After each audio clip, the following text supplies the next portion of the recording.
Ryan's leaning back in North Carolina that night, so. Okay. Yeah. Again, just if you can, just message me if again you have any concerns for Tuesday, and also if you have what was I trying to say? How many sessions roughly you expect, or things that you want to try to cram in? Because my goal, absolutely, I want all sessions done before the end of the year. Or in the calendar year? Yes, this calendar year. Yeah. That's perfect. That's that's exactly when I want it to end. yeah. I'm like, it could end sooner. Well, it's August, so that's like the most. I want to try to crank that back by like. Honestly, I feel like October 15th for you guys at least, and then maybe I'll give them till the end of October for the other group. But that being said, that's kind of where I want to go. I told Sunday group 2 months off, and then we would play. So it's already been more than that. So 5 more sessions.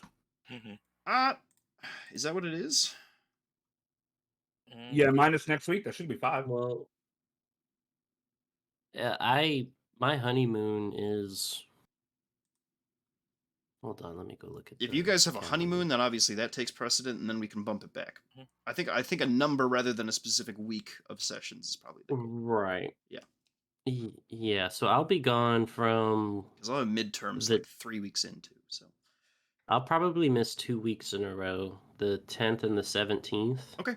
Of October. So the end of October, instead, maybe, and then maybe a week after that. Yeah. November. Okay.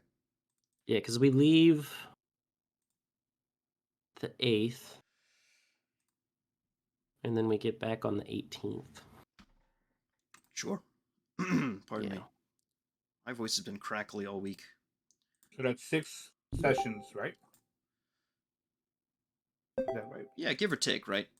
And then outside of that will be any I think we'll just do like 2 or 3 sessions for the crossover big giga battles, and then that'll kind of be it. You want those to happen after our sessions are done? They will happen after your sessions are done. Perfect. Okay. Yeah, that is not a non-negotiable right there.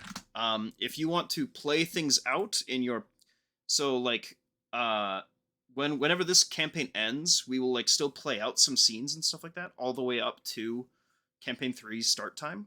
Like we'll talk about it and stuff like that. That's totally fine.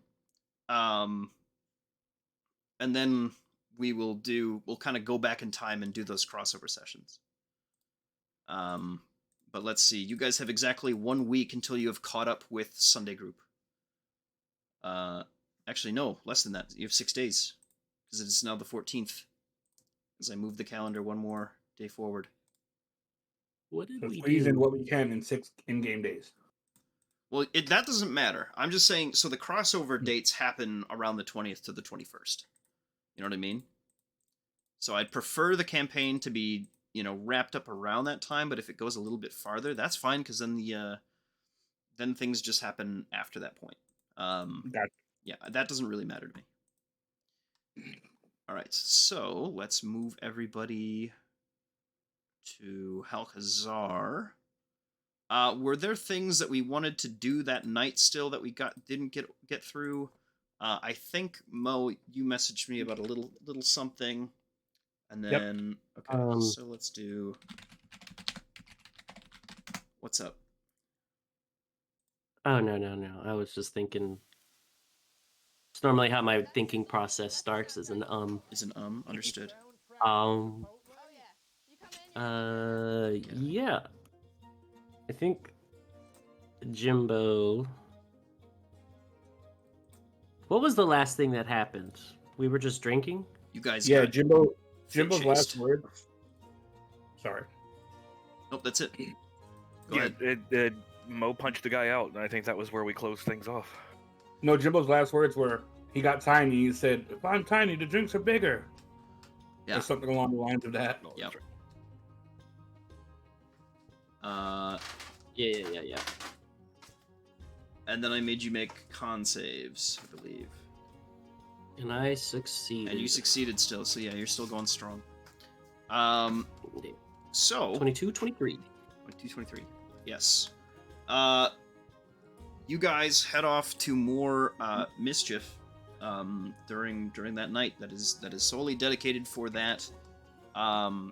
You see people begin to in some of the raunchier neighborhoods are kind of like hiding their appearance a little bit more than other places. Halfway through this sort of thing, that one guy from that shop who ripped off his shirt, bumps into you again. He's absolutely sloshed, and his face is all painted. He's got the dust kind of already, kind of just on his body, and he recognizes you, and he's like, "Bro, come here!" And he like gives you this like bottle, with like a cloth rag kind of tucked into it. It looks something like a Molotov cocktail, and he kind of gestures for you to drink it. Do I recognize this kind of drink? You do not. Who he Who's passes he handing to? this to? Mo? Yeah. Oh, Mo drinks it. Okay. Make a con save for me right away. 30. Nice. Your giant's blood is kind of keeping you feeling good. There is, however, something that you notice about this drink, this concoction. It had sort of a fishy taste to it, which is not something you'd really want from a beer, but it is something that is present within. You recognize it. It's crab. You realize that you have wandered over to sort of Brand's side of the Braun Brujan district. Braun, where are you leading your friends?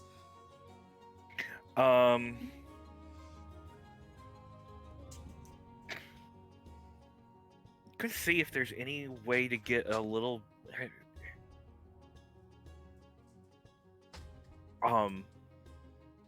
if there's any mischief to be had at Brado's place. At Brado's place. Yeah, so you see that you as you approach his sort of manor home, you do hear laughter and things like that from the windows. You see these very stuffy looking nobles kind of gazing out their younger daughters and things like that.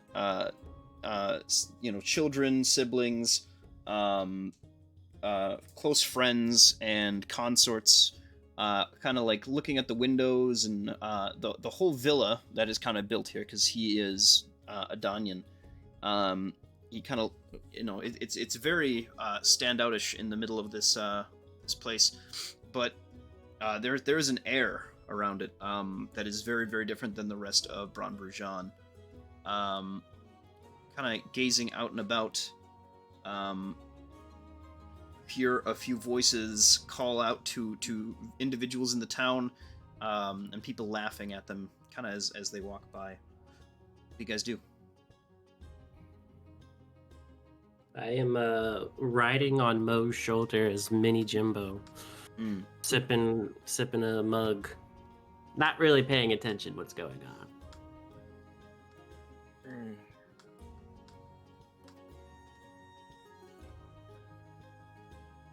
Yeah, Monhan doesn't recognize these folks, so he's drinking his crab drink. Yep. Where physically on the map would we be? So I would say somewhere around here. Okay. Who's Bardo again? Brado, he's the head of Brado? this Braun, and he's the guy that Brand's launched this whole campaign against to get him out of. Oh, that's this guy. Okay. Yeah, he's Brado Brujan, and Brand hates him. Oh god, kinda. I don't. With the way that it is, you see, Brand steps over into the good shadow, and you see him just stand there, and his shape gets really tall, like almost like Slender Man kind of looking like he just keeps bouncing through like 5 or 6 different ideas of people with alter self. And I mean, at one point he's even a woman, and this whole thing, and then he just shakes his head and there's children, it's not even worth it. No. They're not like children, they're like 14, 15, like minimum, like teenagers. Jimbo whispers in Mo's ear, "What do you think he's thinking about? He looks like he's all flustered." I don't You think the drinks got to him? All of a sudden, bam, Bran is somehow trying to cram all of, like, he's gone for a very curvaceous lady, human, like, flaming red hair, this whole thing, just not sure, it does not fit well into the outfit right now, that he has, but, walks and does his best to affect,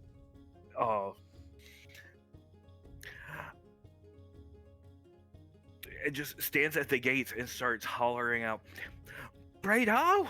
Brujon! Brado Brujon! How could you?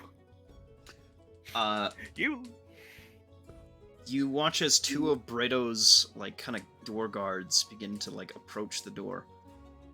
One of them, very, like, kind of rotund, with, like, a short, like, ginger, like, buzz cut and, like, a long beard.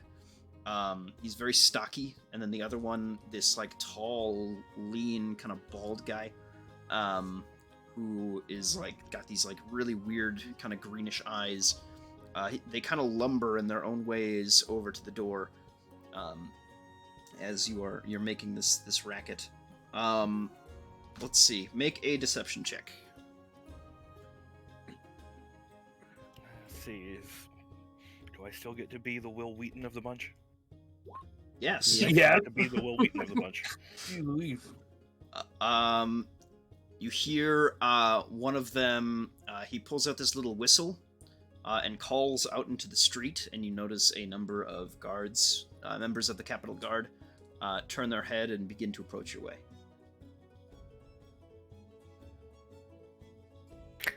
You're calling the guards on me?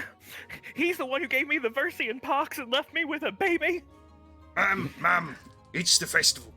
Go away. At that point, Mohan picks up little Jimbo. This is your boss's child right here.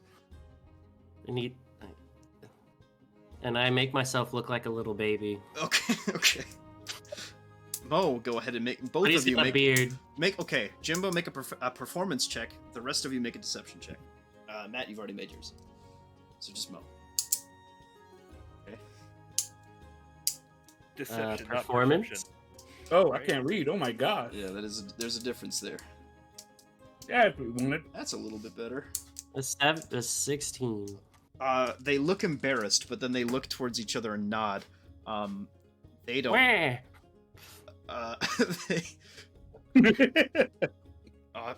Just get him out of here. They call over to the guards, and the guards like nod and begin to shuffle towards your way. They're like 20 feet away now at this point. I'll leave, but know that this is the kind of man that you work for. I hope y'all remember this. He might pay your paycheck. A young halfling man of the Capitol Guard kind of looks so sad at you, and he like holds your hand, and he's like, there, miss, there. He walks you. He begins to walk you away as the rest of the constables and folks begin to disperse. Adulterer! As he walks away with them. Bran reaches down to the halflings, just kind of does the hand on the side of the face. I'll go. I don't want to make any more trouble for you. Thank you for being so kind. You Reaches down and gives him a kiss. oh. After a while, he kind of looks up. Thank you, miss. You be safe, okay? If you need anything, you let me know, all right? I'm just down over at the station, okay? If you ever hear him say anything about this baby, well, I have some friends over at the Bronze Fox. You just let them know, okay? Oh my. Well, you I'll be sure to let them know. Promise me. I promise you. He looks all flustered. Oh, thank you. Bran will just kind of walk off, and as soon as he can get into a appropriately dark thing, just bamf back to himself. Yeah.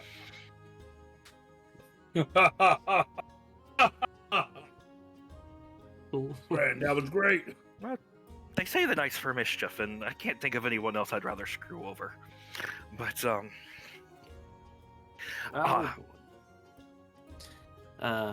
hold on. This is a very uncomfortable shape, and he changes back to mini Jimbo. Yeah. You were adorable as my baby. Yeah, never again. Well, lads, if you want debauchery, my home is the best place for that. What are you thinking? I've got a little bit of a wild hair myself, for something to do, but I could show you anything. I mean, there's the cog, there's some fighting. If you want some, we've got fighting and feasting, and well, there's the fox for fucking. My 3 favorites. That's what anyways, the 3 Fs. Whatever a growing boy needs. But you tell me. I'm happy to show you around. What do you want? Mo, you feel a little strange after that concoction that you drank.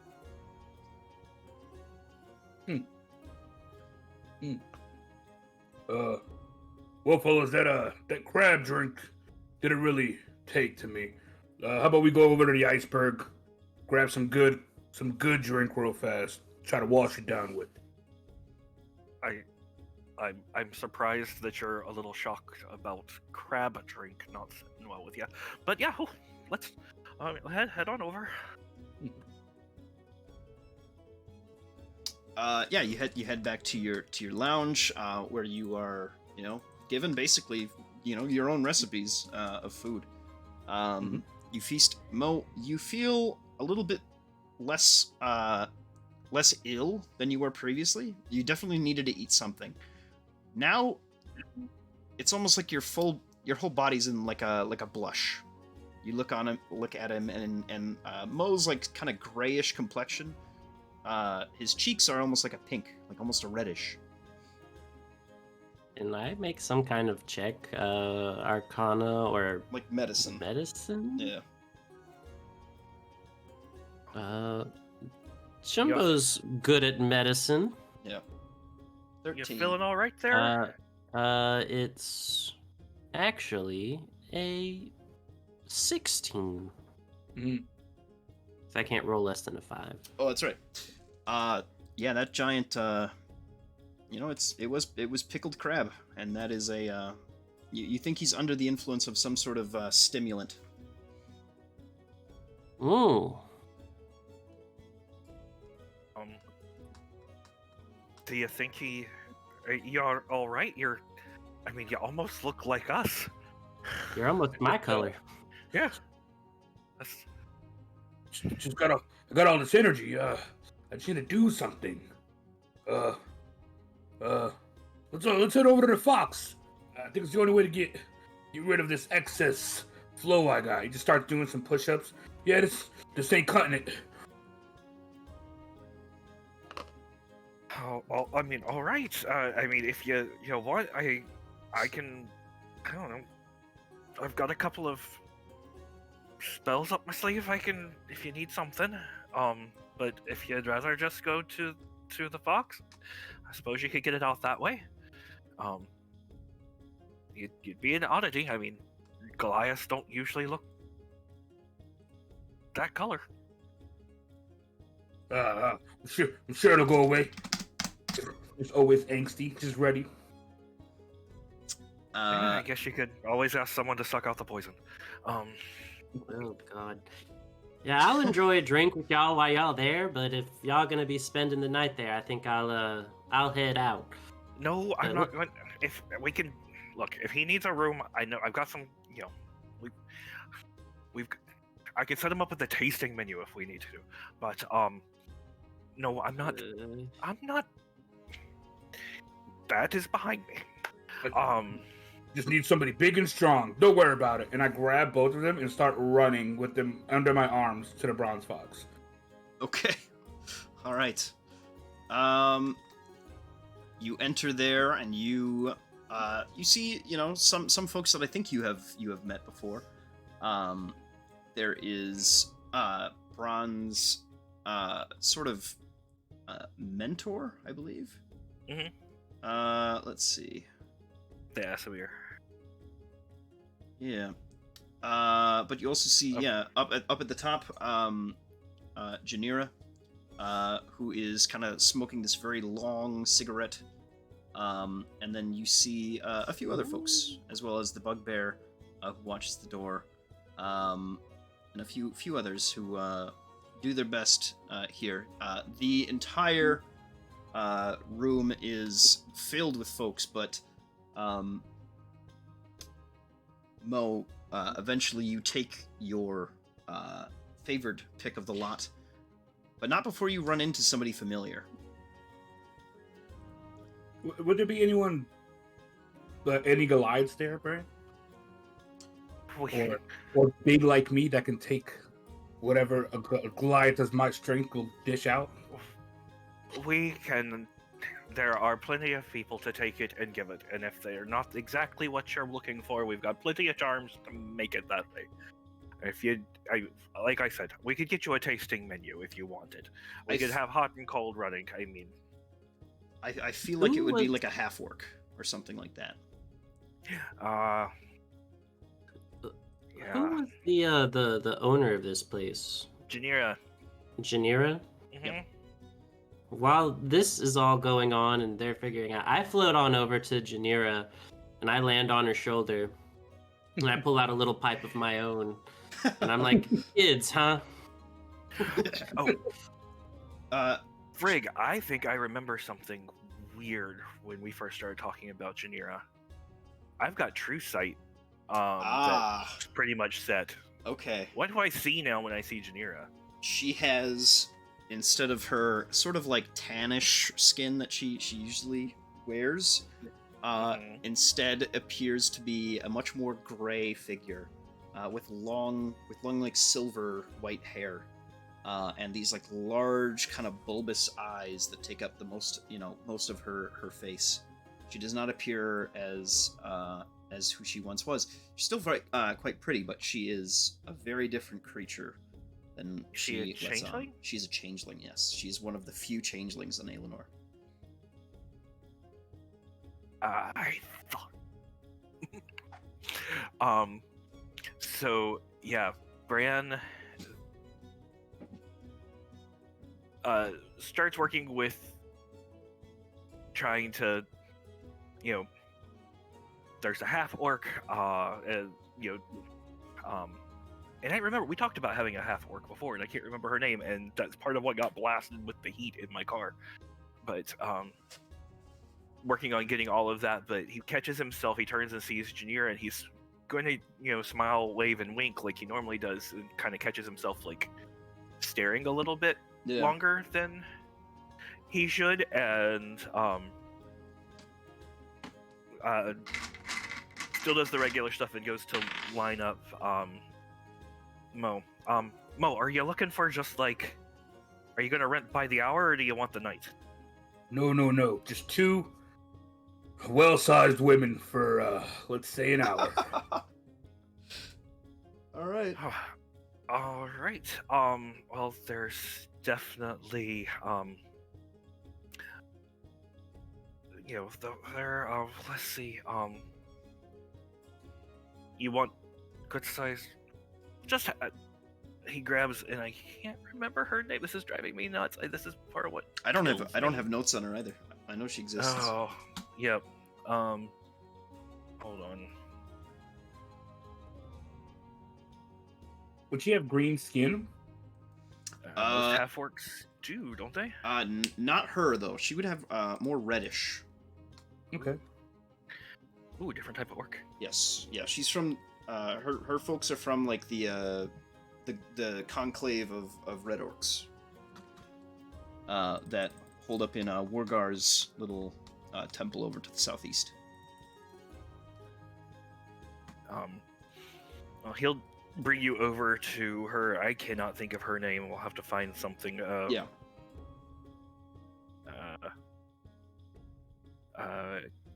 But it's so good to see you again.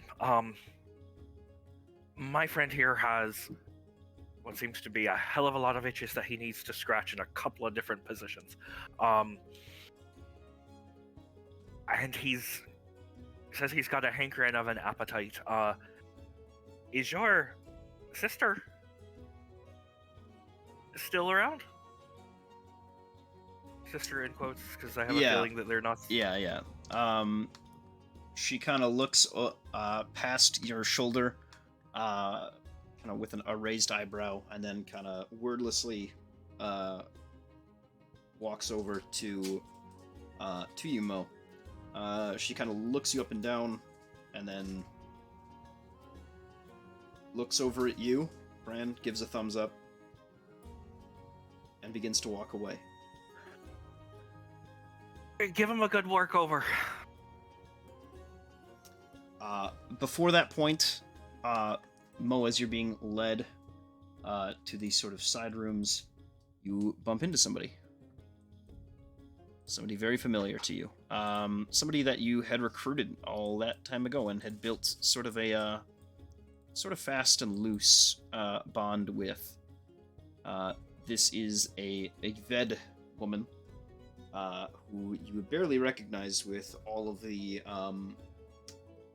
You're both kind of similarly messy. The streets are filled with slung booze and dusts. But you make her face out nonetheless, and she makes your face out as well. This is Astra. You two kind of have a moment where you feel a wire connect and light up. She gives you a nod. Not necessarily feeling it because you already blood rush, but his cheeks would blush just a bit, and then give her a smile and a nod back. With the understanding of our relationship being what it was. Does Bran notice Astra? Possibly. I would say probably with passive perception. Bran just kind of blinks, tries not to be seen by Astra, and works his way up to Janira and Jimbo. Jim, my boy, things might not be quite so happy in the morning. Pretty sure I just saw Astra in here as well. Oh, yeah, I noticed her. One of the first people I saw when I came in here. I just assumed that it's a festival, and that's what things... I'm still trying to get used to the culture here. I just figured it was part of the thing, Well, drinking, fighting, and fucking.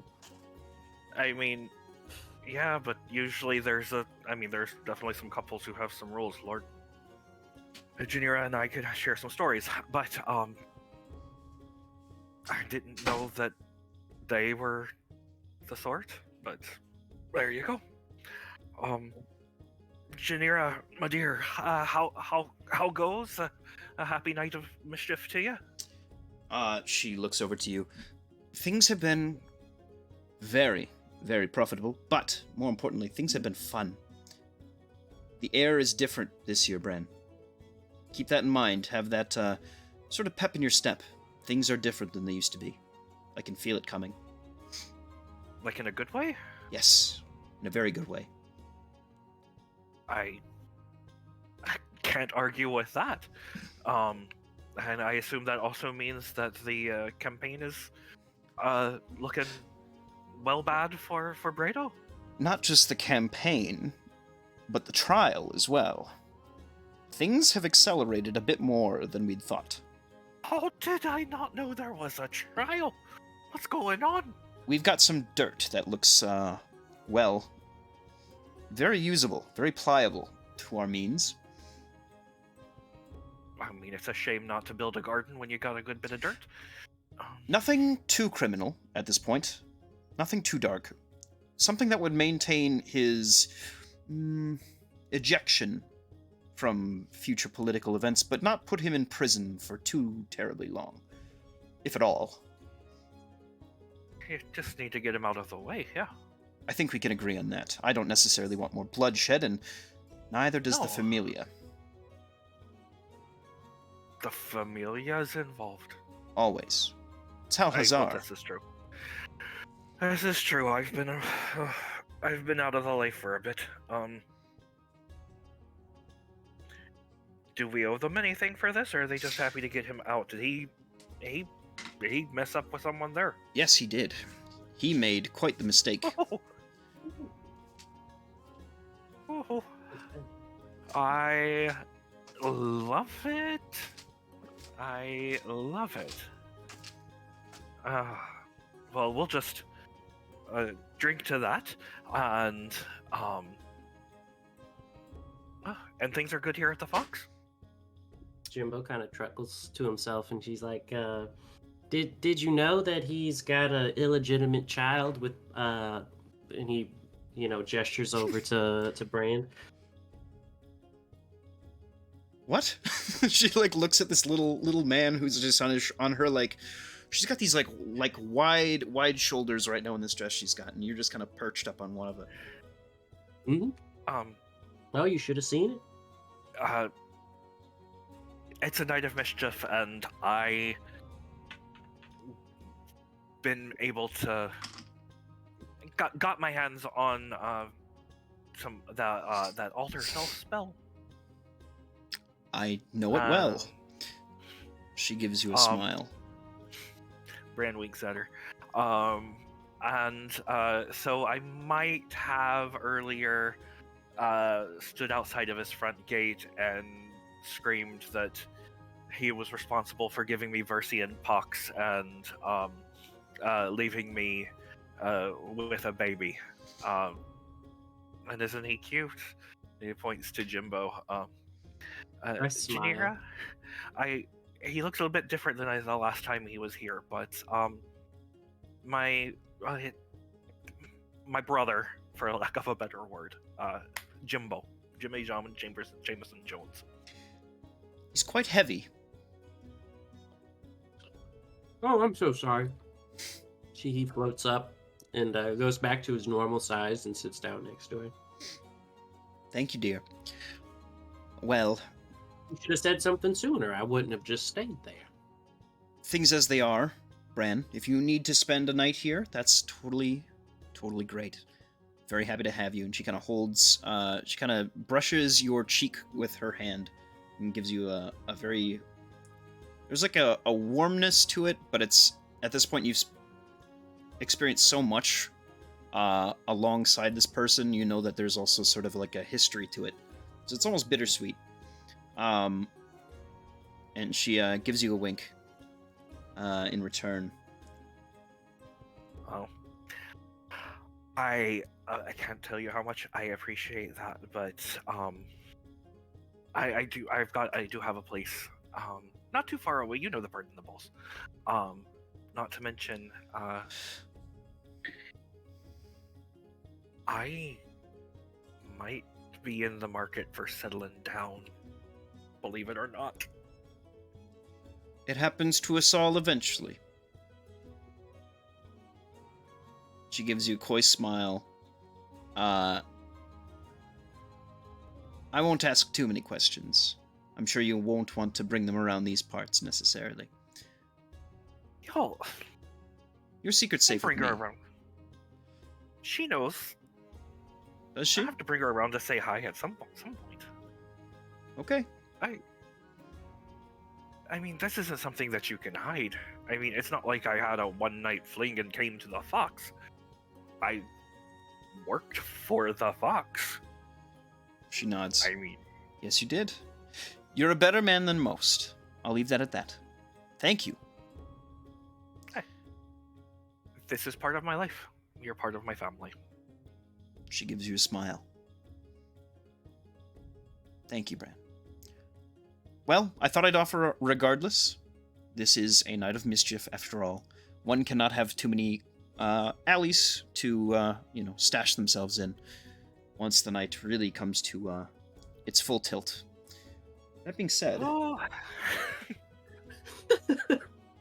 Action surge, Mel.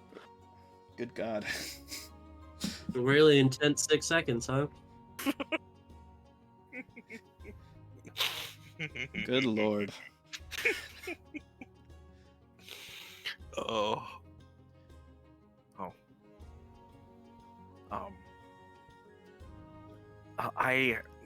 While I can still remember it, I have an idea of something I want to do, and it's not something that needs to happen while you're drunk. So, he grabs Janira's hand and gives it a kiss and gives her a wink.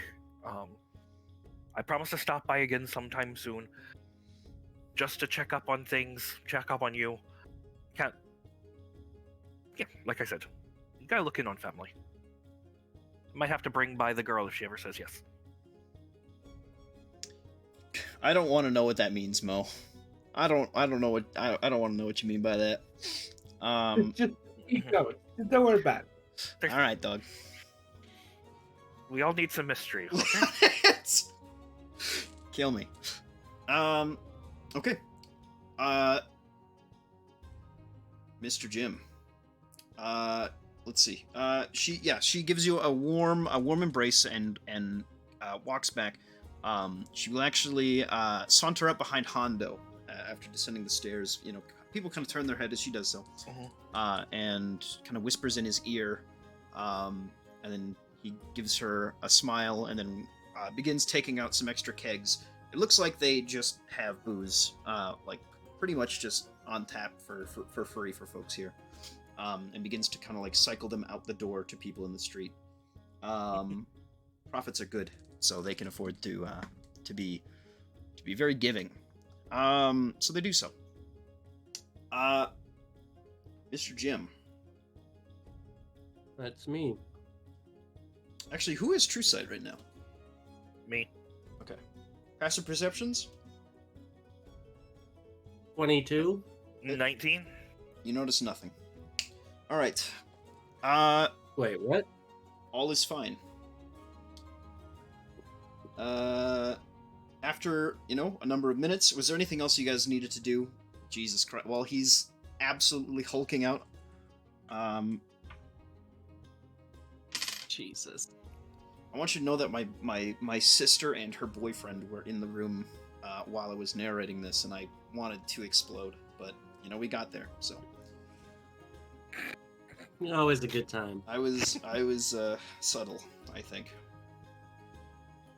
It's just casting If you heal. weren't here. What are you doing to each other that you need What to are you cast doing? heal? Okay. I'm I'll wait till you guys scared. are done to explain what happened to Mogan getting his money's worth. Okay. I'll wait till you guys are done, then I'll explain it. Jesus Christ. I'm scared. Yeah. Jesus. Just like explosions happening in the room. What the fuck? I can't afford to pay Janira for all the repairs. Yeah, but during your exodus from the room, from this establishment, though, like Ashra and Rilla and Umava, will you'll notice them, and everybody seems to be having a good time. Bran, you actually see a familiar face right as you're about to leave. A familiar feathered face makes his way through the door, sauntering up in new clothes, new duds, He's got a little bit of a walking cane at his side, and you think he's kind of playing it up a little bit too much as you see Reese, you Reese. fucker, who you pretended to be like an actual gentleman. Oh, hey, it's so good to see you, man. He goes in for a big birdie. Definitely. Yep. Big birdie hug. I'm just trying to play at my new position. What? But you have position? No, not at all. Wrestling? Not at all, but they don't have to know that. This is true, but I was always the better mouth.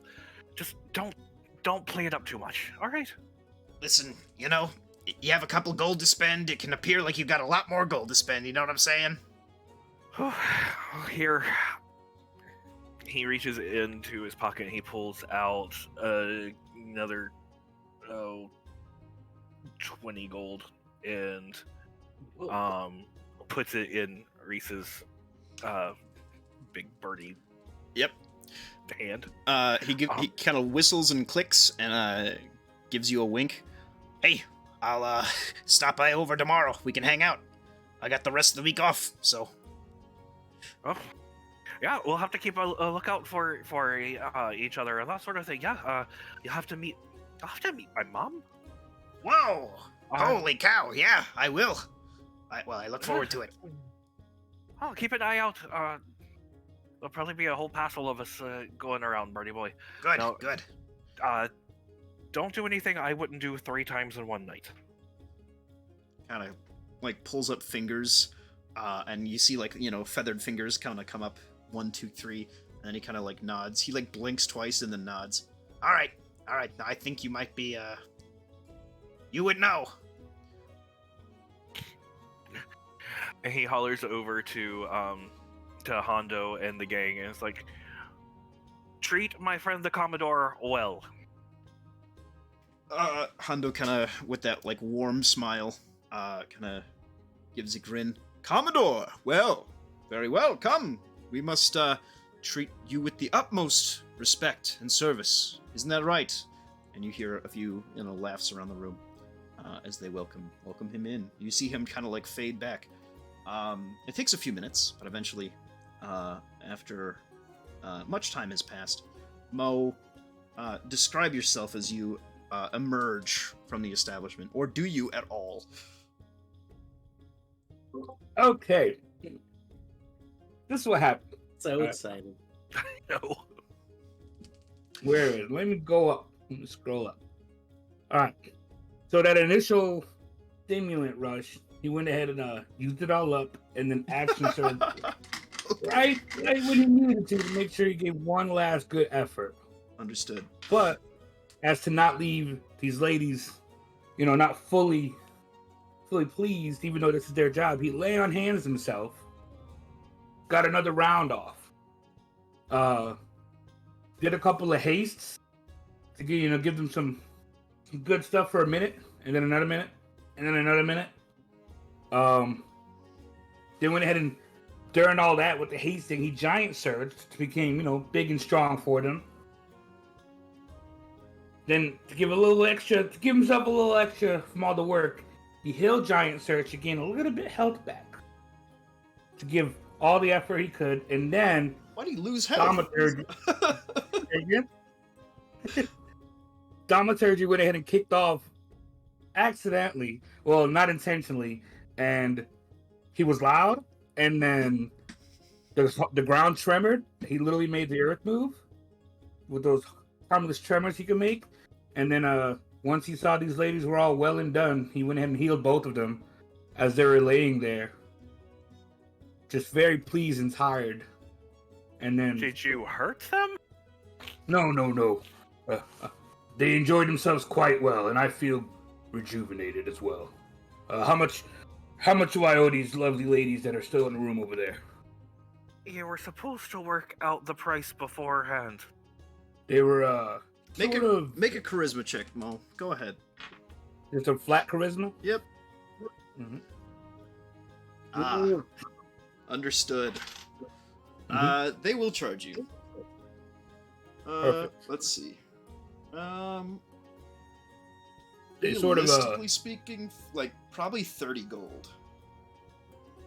Each? No, total. And that's quite expensive. He goes ahead and coughs up 100. Okay, yeah. Tell the brand I appreciate them. They did great work. I hope they were as pleased as I was. Tell them your fucking self. Well, when I left them, they were catching their breath. Actually, make a con check. I want to see how this actually went down, because that's one thing we'll have to see. Con saving throw or con check? Con check, straight check. Okay. Jeez. All right, Mo. Yeah, sure. What really happened? A close approximation of that, with a few flounders here and there. What really happened is I finished really quickly, and then I kept trying to make up for it, and then I just kept making things worse. And no, it's to Mo's credit, it's not that bad, but it ain't that great. it is Yeah. Okay. I healed them just purely off of my own embarrassment. To have them fresh for the work, they're gonna continue during the night. The extra tip is. So they don't tell everybody else. I get it. Yeah. Yep. I guess I'm not mighty all the time. I blame the crabs. No, not those crabs. There's a lot of folks who do. Drink. It's like a tabaxi walk past you, and he's just like, "What the fuck?" As he keeps walking as you come out of the establishment. Well, I saw. Did you guys see Astra? You guys said hi? I thought I saw Astra. How is that going to go down? I mean, are y'all just like the type that have an understanding? Or... Yeah. We were never anything serious, stars burn bright and whatnot. We always knew it was gonna end this way. We're fighting a war for Koda's sake. But she looked great. She looked like she was having a blast. I couldn't be more happy. If you're sure, so you don't need to go work things out or anything. It's just there's no more Mo and Astra. I tell you, if I interrupted her with whoever she's with now, I'd be in more trouble than if I just left her alone. We're perfectly fine. The world works in mysterious ways. Brad, you telling me you've never had a loose relationship? Define relationship. Well, she's still part of the Lightbringers, and I still trust her with my life. And vice versa, but the physical part isn't locked down. I don't know if you want to know all of the different types of relationships that I've been a part of. There's been business types, there's been fun and business types. But if y'all are the type of buddies that can help keep each other warm on a cold night, then that's what y'all are, and that's fine. Well, yeah. Who else was an artist before you built your establishment? Jimbo just blinked twice to that. What does that even mean? I think he's saying that he stooped her because she was around. Whoa. It was amicable. We both understood. I wasn't saying that you used her. It's just... you used her, but she was amenable to... She used you at the same time. It is what it is.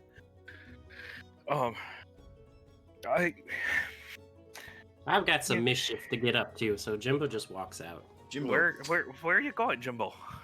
I don't know. Jimbo just lets his feet take him somewhere. And he ends up in this place, wherever... What's going on over here by the... Roll a die. Oh yeah, that would be actually pretty fun. What would I roll? A D... Well, where are you going from? From the Bronze Fox? So you could either roll D4, because you're kind of at a crossroads. Go. Yeah. A 2. So Bron Rathan. Okay. You head over to one of the minor temple districts, up here, over past the Temple of Koda and stuff. Yeah. I just start walking, seeing the people. You make your way and you walk, kind of trudging past you. you kind of see him come. It's this older fella, but he's not. I shouldn't say old. He's maybe like 40 years old actually. Not old at all. Kind of bald head, very very dark skin, and he's got this like staff he's kind of walking with, and he looks up at you, and he kind of like he's kind of like walking straight towards you. What do you do? Do I recognize him? Make a history Like check this- Oh. or perception. Up to you. Well, Jimbo Can we all is roll, very or- perspective. If you're with him, Bran would have just followed right after. okay. With a 27, you see it coming a mile away. Kind of lumbers towards you, and when he gets to a certain distance, he looks up at you. Gives you a crooked smile with, like, 3 or 4 gold and silver teeth. He says, finally, "It's always good to be in a festival. You don't get many days of peace like this."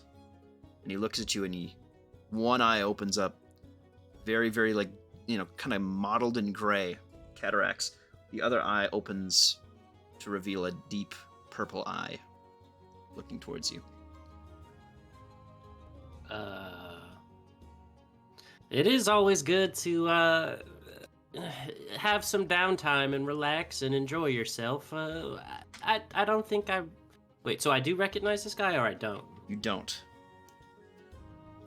I don't believe we met. I put my hand out to shake his hand. I'm Jimbo. He gives you a very, very, very hearty handshake. No, I don't think we And have who do met. Who do I have the pleasure of meeting here? What should I call you? Call me number 3. He gives you a big smile. Oh. Hearty handshake. I'll see you around, okay? Continues on his way. I give him a wink. I think I know who he is, and make sure to drink well. And I Every keep day. walking. And he just like keeps trucking. He is fucked up though. Who's your friend there, Jimbo? I think he called him first name number, last name 3.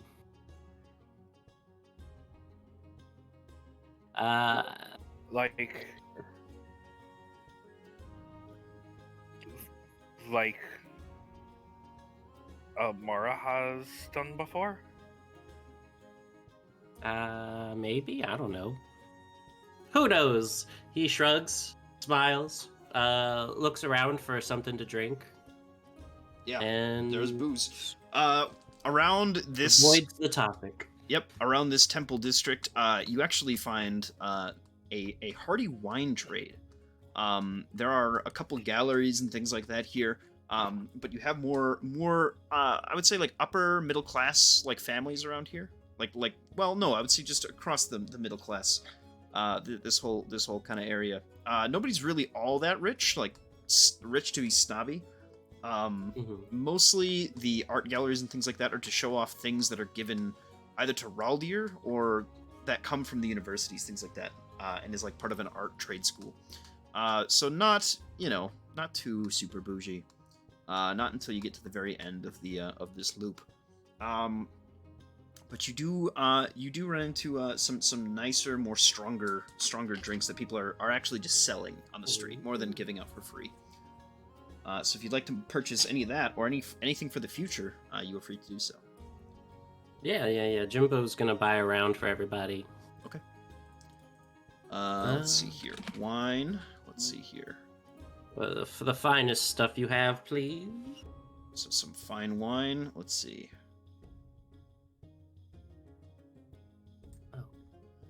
Let's see here. Fine wine. 2 gold each bottle. Oh wait, no, that's not right. Hold on. Fine. 10 gold. That makes more sense. Per bottle. Okay. Okay. So 30. Yeah. Perfect. Yeah. He hands each person a bottle and says, "On me, my friends. Let's continue browsing the city and seeing what's up, type of mischief everybody's getting up to." You pass by towards the sort of split in the street here. A few different carnival games, things like that, that are set up. Mostly run by different students of the universities here. You have little games where they're either tests of strength or dexterity. Can you cast a spell and hit the target? Things like that that are kind of set up here. And, you know, some of them feature various prizes, mostly depicting either,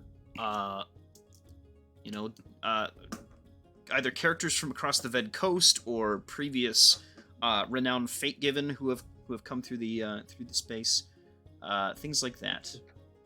Is there anybody doing like those quick sketches of like people? Like, Absolutely, character absolutely. Like kind of yeah. There's a gnomish fellow who is taking illustrations and he's drawing it. He's doing a little gimmick where he draws one and then his little automaton also draws the same thing, and they give you both pictures. Okay. Yeah, Jimbo goes up to that guy. He's like, "Oh, I like this little buddy of yours here. You mind doing me and my two brothers here?" And Oh, yes. Just one moment, I've got to finish this one. And he makes a just absolutely ridiculous drawing of this elven woman where her ears are like super long, and her nose is like going up her forehead and things like that. And then, you know, she looks at it and she like gives a single like, "Oh," and then she walks away. She was weird. Guys, yeah, come sit down. perfect. All right. How goofy are we talking? What do we want? Well, what do you say, guys? Well, let me tell you my gimmick here. There's a lot of artists that do what I do, okay? But I like to give what you want and what you don't want at the same time. So my little robot buddy here is going to draw exactly the opposite of what you tell me, and I'm going to draw exactly what you tell me to do. Okay? Oh. So I want... I like you. Thank you. You're going places, buddy. How about you give us a really ridiculous one, and then the robot can do a nice, just quick caricature of us as well. Okay, all right. Something really extreme, and then I'll have him do his best, more professional kind of mock-up of your guys' faces. I think I can do that. I think I can capture your likeness. I think he can do the same. Let's get it going. You don't have to stand still or anything like that. I'm quite good. Just be relaxed. He kind of frames your faces and begins to make a illustration of you. He eventually draws something where it's like a joke, like Jimbo and Mo's heads are missing from the drawing, and Bran is like, you know, in frame, and he looks all squished, and like really skeletal and thin. But then he's like, "I'm just kidding, guys," and he like lifts up the rest of the drawing so that it reveals Mo and Jimbo's faces, where Jimbo looks like the most bumpkin that you possibly can, and Mo has like a beard that like goes into Jimbo's, and it's just extreme. And then the other drawing is of course more of a realistic kind of caricature, not realistic I shouldn't say, but less funny. It's like funny, but it's something that you could probably reasonably use more than anything else. If you need any other illustrations, please, my name is Barbin. Just come by. I've got a shop around the corner. Alrighty. Thank you so much, Barbin. What do I owe you? Oh, just 1 gold, please. 1 gold. That's 10 silver, right? Yep. 5 silver for him, 5 silver for the robot. Okay. Yeah. Perfect. I'll give him 10 silver then. 61. And would I be able to do a quick sketch of him in the robot? Like I'm talking like 30 seconds. Oh yes. Like I would Like a be. minute. If you wish to put a drawing of me over here, I've actually got a collection of some of my friends and other colleagues' drawings. Kind of shows you a like catalog that he has. I've been drawing just about as much as I draw people, so it's a big hobby of mine. Jimbo does that thing, like the thumb over his like body, stand perfectly still, and as fast as he can makes like a whatever a 42 gives me of a sketch. Sure. It's quite good. Describe what it looks like. So it's basically almost like verbatim what they look like very detailed in the faces. Yeah. But he's got these these big bushy like cheesy eyebrows now with like those little swirls on them and like a big old mustache that I added in. Yep. And put a top hat on the robot and gave it like a big old smile and a thumbs up. He looks at the from your he looks at the top hat and he's like, "Wait, do you think I should get the? Do you think he'd be less scary with the top hat?" I think if you get him a top hat and maybe like just some clothes, like a nice like a coat or something to go over him, just to make it look more personable. Right. He I think that does would, have like showing ribs. That is true. Yeah, you know, it might scare the kids away, but if you make him look a little bit more, I don't know, showy. I would hate to say like a showpiece, but you know, give him Sure. a little suit, maybe a cane or something. Well, your form is impeccable, I must say. Very good work.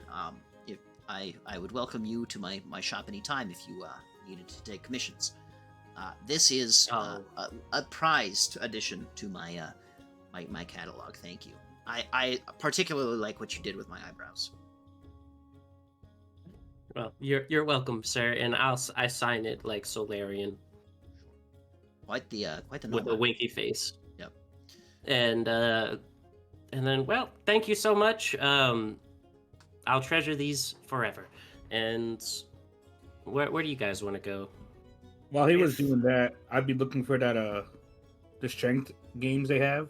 Sure. Either like an arm wrestle or the little hammer game to try to hit the bell. It's definitely a hammer game. And this one goes comically like high up into the sky.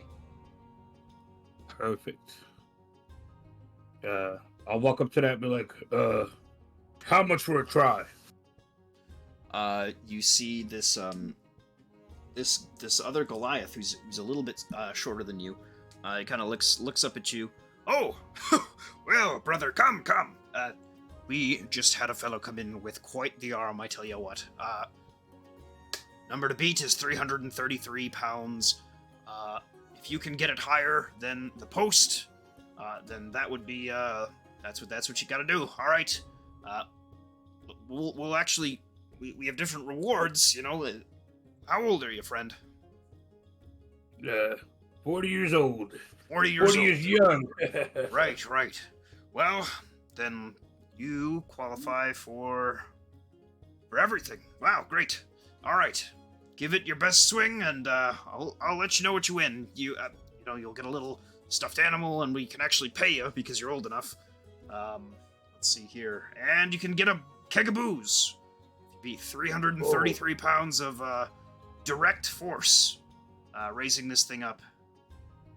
You think the number is full of shit. You don't know what that means. It does seem to have like some sort of like 25, 50, 100, thing going up all the way to what seems to be 10,000, like 3 stories up into the sky. He flies up, inspects it real fast, and goes, all right, do I use yours or do I use mine? Oh, And brother, he yeah, pulls up the mountain, make it real fast. you hear him like below you. You just use whatever you want. That's fine. Just don't break my machine. All right, everyone, step back. I have nothing for Cream of the crop. Cream of the crop. Roused to the top. You can do either one of two things. You can make an athletics check and multiply the result by 10 to see what your score is, or you can make an attack roll and roll damage.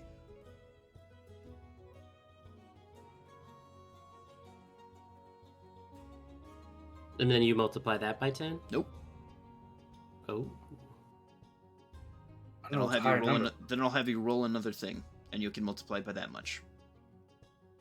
All right. He will spit in both hands, rub them together. He goes, "Right, this is for Coda, everyone." I'll do an athletics check. 36. Oh yeah, baby! You win it all. He looks up and he immediately as you smack it and it goes flying up past the 360 mark and falls back down again. He looks up. We have a new champion.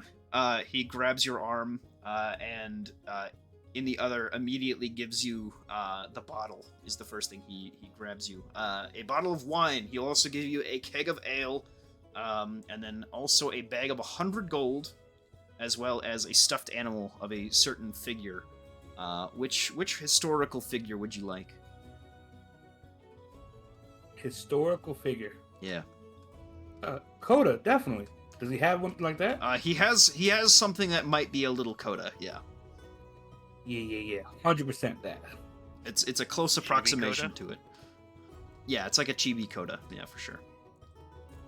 All right. You walk with your spoils. As he congratulates you, he gets up on like a ladder and moves up the reward thing up again to another notch at the 360 mark. Hey fellas, look what I won me. And he hands Brand over the bottle of wine. Here, you Get dangerous. get off on this one, and he just starts drinking from the keg while showing off Dakota. That's a mighty fine rendition of Coda. I'll treasure this, I tell you what. How big is it? That I've ever seen Coda look cute before. It fits in your palm. Perfect. So he's gonna go to sleep with that every night now. Yep. Yeah.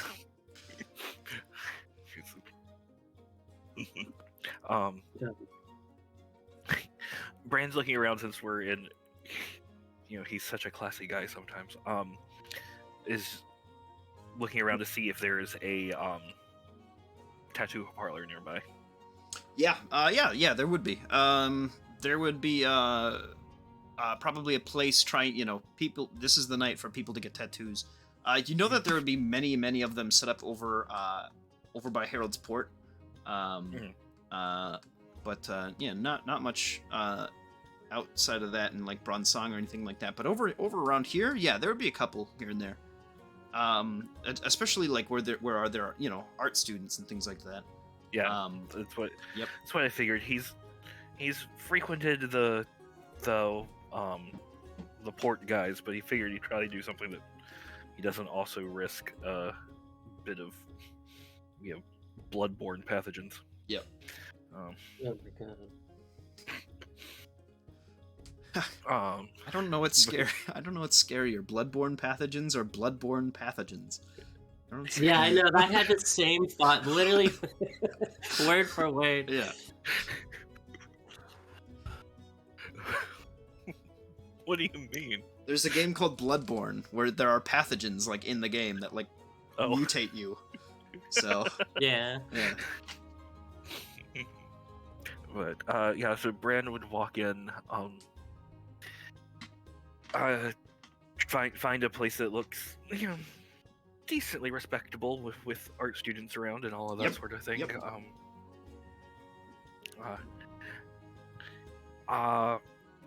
Looking for someone who can help me commemorate myself and my brothers.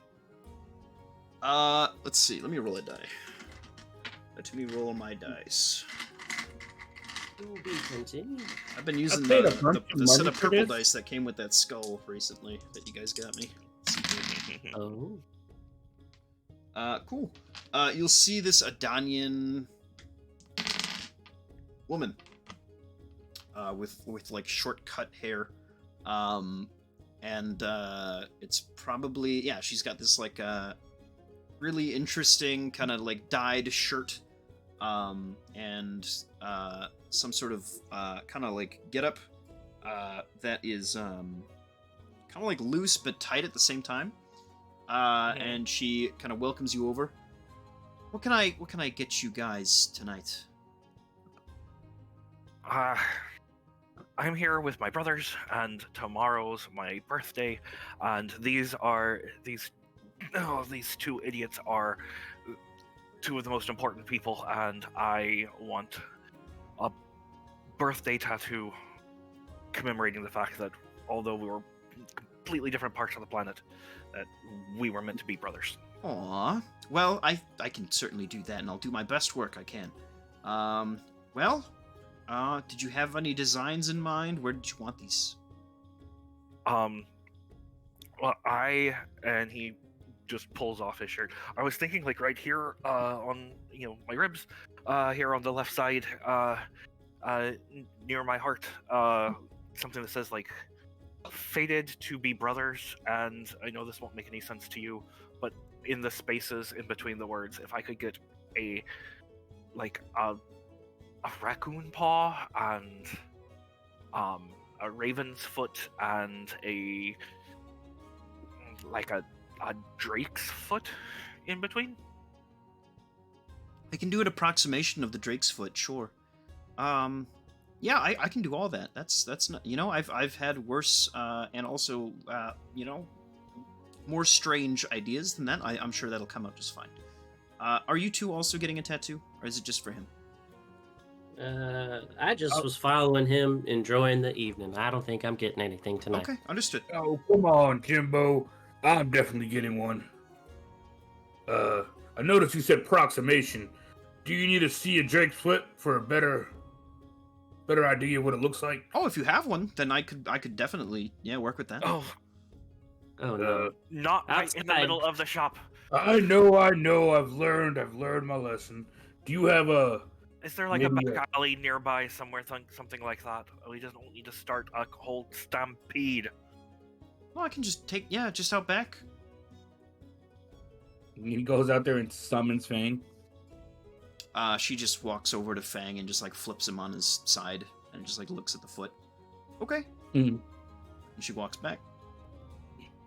Good boy. And then I create some ice, give it to him, and then send him back. He looked pissed during that whole thing, but because she flipped him. Yeah.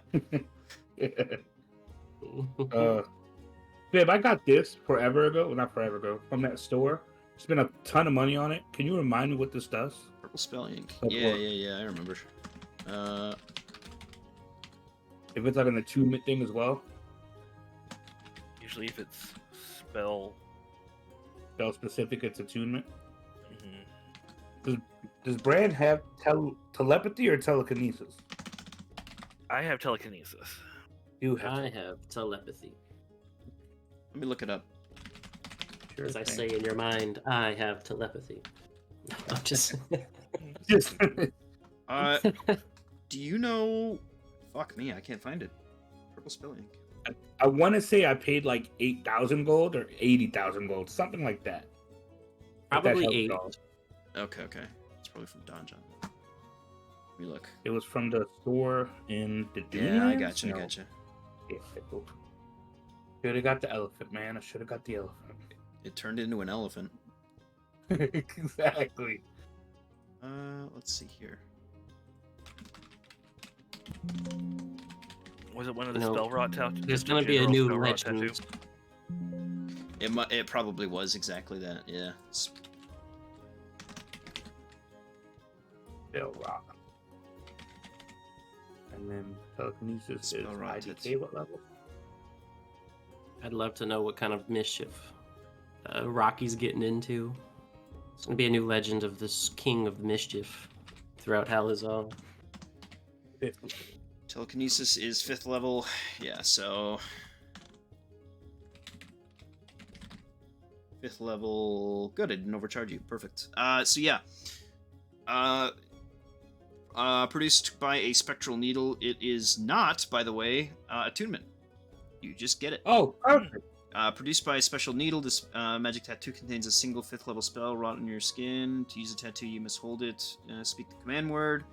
The needle turns into ink that becomes the tattoo, which appears on the skin. Once the tattoo is there, you can cast the spell requiring no material components. The tattoo faintly glows While you cast the spell and for the spell's duration, once the spell ends, the tattoo vanishes from your skin. So it's a one use. It's an expensive ass one-use tattoo. Yeah. All right, perfect. Isn't that like the cost of a spell scroll? $8,000 is quite expensive for a spell scroll. It being a consumable, you can give yourself back $4,000. I thought it was a permanent, so. All right. I asked her. Did we ever get her name? No. All right. Ma'am, would you be able to use this ink for my tattoo? Sure. What did you want for a design? Same thing. I just want it on my right forearm. It's my hitting hand. Definitely make me a little stronger, in my opinion. Okay, I can do that. Let's see. It's quite the big arm. Quite the. All right, I will. I'll work with this. It takes a couple hours, of course, to get this done. Jim, is there anything you would have done in the meantime while they're getting these tattoos? Jimbo gets a teardrop tattoo. No, he. Oh, I'm sorry. I just read that it goes away once I use it. So for this one, I just want to code a symbol, the lightning bolt. Okay, got it. On my right. What's the opposite of the palm? The back of the hand called? The back of the hand. Yeah. Damn, you guys are good. I didn't know if Back there was of like a the word. mouth. I literally was stumped just now. I was gonna say reverse palm. Anyways, You know, I I would know what you meant though. You know, can't fault you there. Mm-hmm. Yeah, I'll have the thunderbolt or lightning bolt on my back of my hand, and then the Okay. same tattoo as brand in regular ink on my right forearm. Okay, gotcha. Let's see. While they're getting a tattoo, Jimbo would let's see. I guess he would just be hanging out. He probably would go sit on the roof or something like that while they're getting tattooed. Sure. And just enjoying the sky. I don't know if there's like fireworks or anything happening. Well, there's certainly. It's the fires from the neighborhoods being set on fire. So you know there are fireworks, but also the Eversong is just firing off during this whole festival. At the same Well, time. besides that, I Yeah. mean, that's kind of just like, oh, you know, Yeah. that bug that flies around that we just learned to ignore. Yep. Yeah, he's just hanging out. Maybe he enters like the meditative state and just kind of like hangs out, enjoying the view. Yeah. Trying to process this alcohol. One thing you would notice as you're sort of taking the space, you're kind of up here, you're kind of separated from the rest of the city a little bit. There's almost like a swirling sort of wind around the very center of the city. This is like the first time you've noticed this.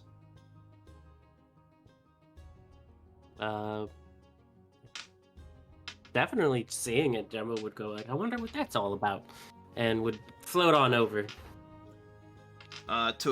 So where? It's almost like a vortex. It's very subtle. He would try to locate the origin of it. Okay.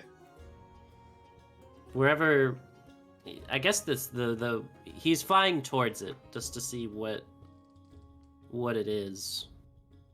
So you fly over into the middle of the crossroads where it seems to be it's almost like a white sort of like mirage kind of wind, kind of just and it's almost like as you get closer to it, it kind of fades away from you, so it's kind of hard for it to locate it, but you almost hear some almost like a voice, like very, very faint, kind of all around you. And it sounds kind of like a crowd of people as it swirls around the span of the city, but it seems to originate at that center pillar. Would I be able to do like an Arcana check to see if it's some kind of like magical in nature? Yeah, you can make Arcana or History. History. Interesting. No, Jimbo is quite the arcanist. That is Athletics. That is athletics. Quite Click- Uh, 28. 28. You kind of know exactly what this is after looking it over. This is a phenomena that is often referred to as the city spirits. These are not one soul, but the collective souls of Ved that are sort of funneled here as this is their sort of resting point. It is the city itself. And as the city is in sort of a merry thing, these city spirits are making their presence not known, but they are moving around the city. They are living with the crowd. They are, Celebrating. They're celebrating. Yes. Jimbo, seeing it, kind of realizing what it is, will pour out one of those bottles that he bought, and for the fallen. Sure. It seems to dry very quickly.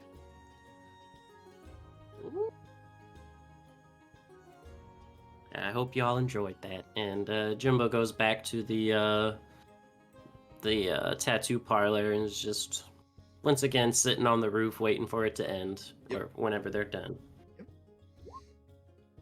Would that be a good Constitution save? I'm trying to see if Bonheim's screaming from pain or not.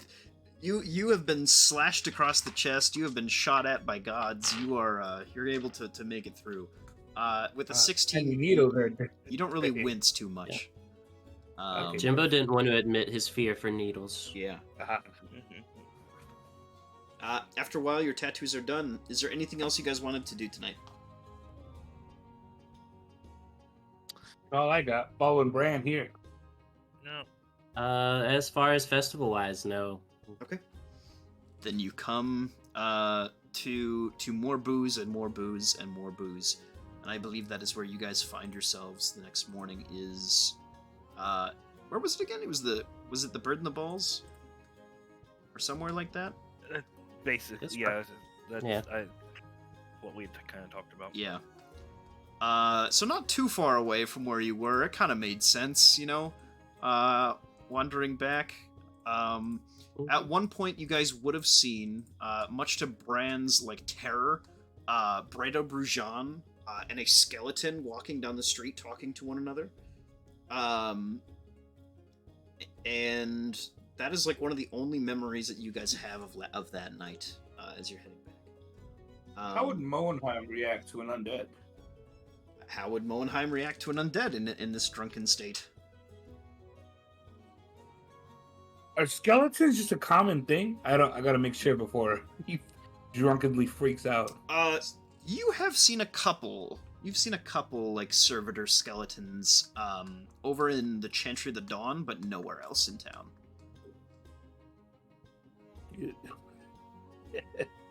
I laugh. Interesting. He would just drunkenly, "Hey, Boney! Don't you dare stir up no trouble, I'll take care of you myself if you do." At that, God, how would he engage? He's like, oh, you know what? You would have heard a voice kind of come from the skeleton. Oh, Bredo, if only I... No, not Bredo, sorry. Hermes Harple. That's who it was with, not Bredo Brujan. Oh. Hermes Harple okay. and a skeleton, yeah. He would have been, oh, Hermes, if only I could partake of the alcohol as well. I could be in such a position as him. I'm forlorn. And he begins to cry as he walks past you.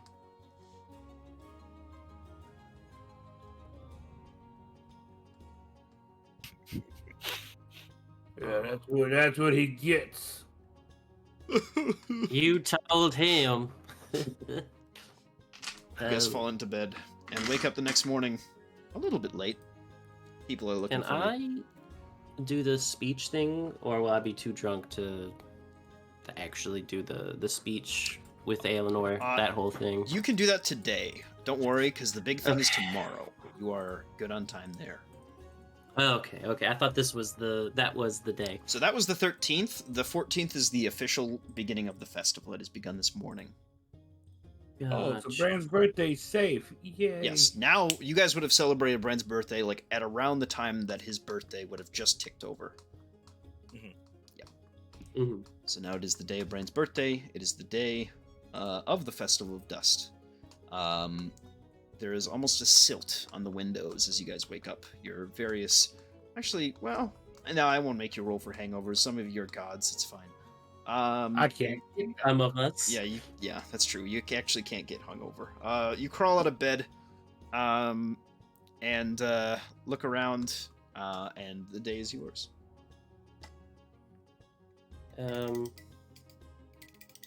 Jimbo would probably wake up earlier than the other two, but not that much earlier. You sure about that? You sure about that? Go ahead. Well, yeah, but I guess you don't get drunk, or you don't get hangovers. Yeah, Jimbo would like to make them a nice hearty breakfast in the morning. As they're kind of like waking up and see what's in store for them today. Last What night, do they do? I'm trying to wake them up with the food. yeah. Last night the booze were out. This morning the food is out. All across the streets. You've got market vendors and things like that selling food from all across the world. Okay. Not just And food, Jimbo would, but ingredients instead as of well. making food, So it's up would to have you. like gone and got some breakfast burritos or something. Yeah, 100%. Dude, and you know what? You know the proud nation that invented the breakfast burrito? That's right. It was the Silicicans. It's a Varetian food. Oh yeah, this is a little taste of home from. Yep. The couple times Jimbo went to the city, in his life before this whole fake given stuff. Not Halhazar, but Yeah. Varesia? Yep, Varesia would have been the capital. Yep. Yeah, he probably got this. Very good.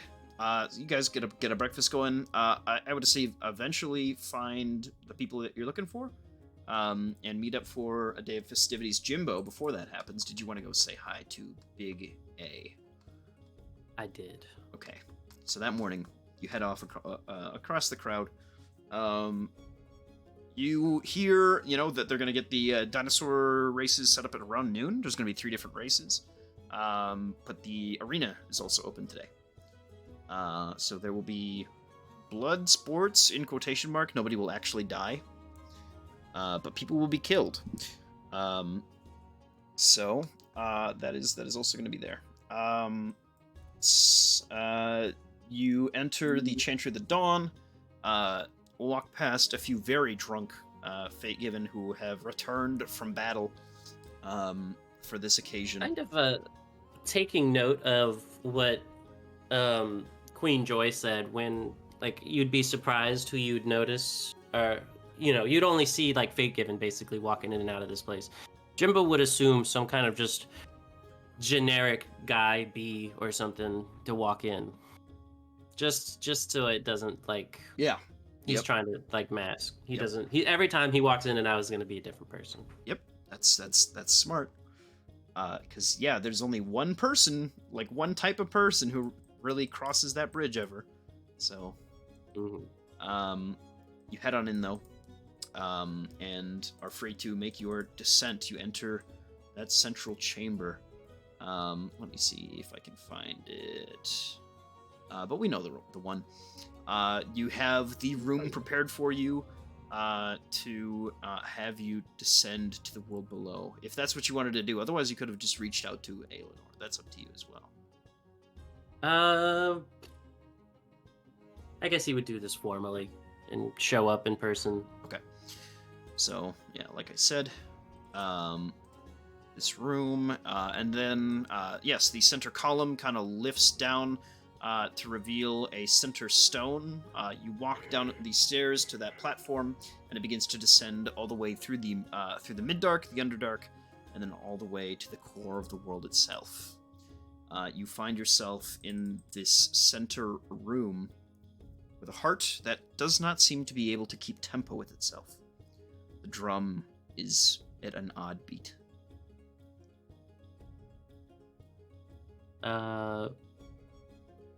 Different from what I've noticed before? Yes, Or... no longer does it resonate with your own heartbeat and grow faster and faster until you lay your eyes upon it. It now feels almost like you're having heart palpitations. Oh. Hello, Eleanor, everything okay? Your voice kind of rings quiet for a couple seconds. Then eventually, you hear a voice kind of call out. Let's see. You hear almost like you watch as the water kind of flashes red for a moment, and then you hear a voice come up. Yes. Hello. It's good. It's good to hear you. It's a little upbeat in here. Is everything? Are you okay? I'm doing my best. The Eversong is a stressful weapon, you see. It's hard for me to maintain my form at this point. Is it okay if I just simply remain an eerie voice? I admit That is more than fine with me. Thank you. As long as we're talking. Good.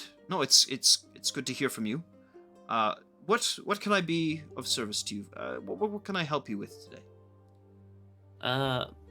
I would, if this is something, I kind of had the idea of how would I announce myself to the world, and I figured what better way than through you. Grand If you can decree. connect, Yes. if you can connect to everybody, then what better way to reach out to than everybody? On which way would you like this cast to the world? On the winds, a simple voice, a great thunderous call, or something more subtle, perhaps a dream that I am allowed to share with everyone? A vision. A vision, a dream, whatever would be the least intrusive. I don't want everybody getting screamed at. Yeah, none of that. None of that. Why? Why is that? So sorry again. Okay, that's very good. Yes. No, I can be subtle about it. Don't worry about that. Yes, I will weave something together. Your visage, your likeness, and the announcement that you have come into divinity. You are a new being on our side. Is there any specific message you would like me to share? Yes. I'm gonna send it to you. Sure. I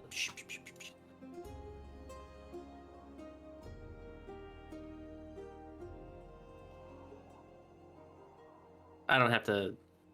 I can do the speech if you want, but I figured just pass this message along. And I'd also like it to entail a little bit of the history of this world and where we come from. To my knowledge, it's not extremely well known what kind of dire situation we actually are in.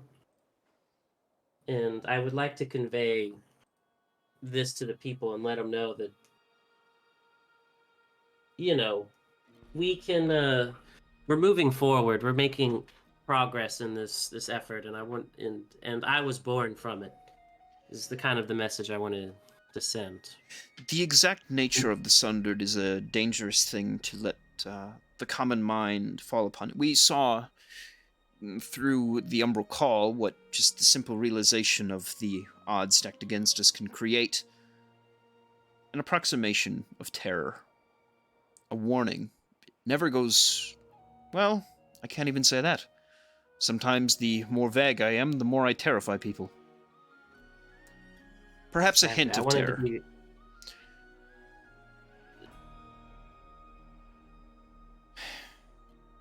He sighs. He's tired. You can tell. What would you have me tell them?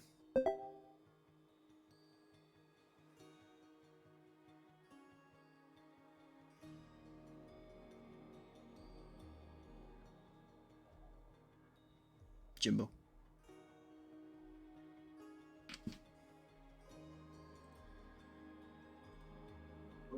Bueller.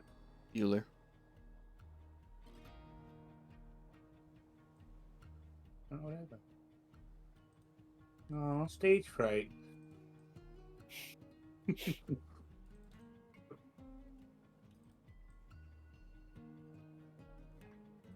Huh.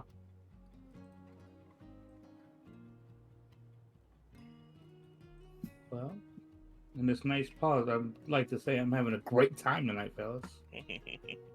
This one.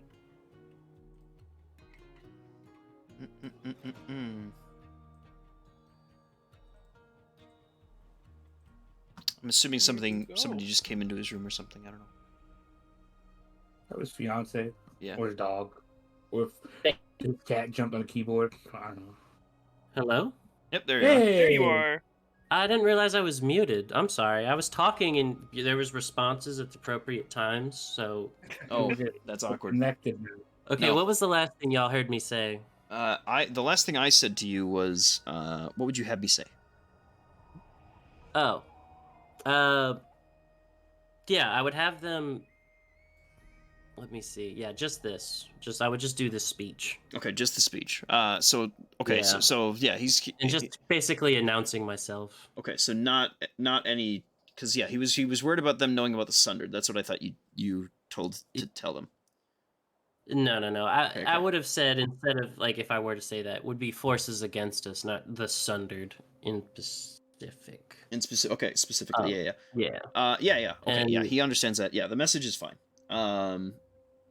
I will let them know. Happy to do this for you.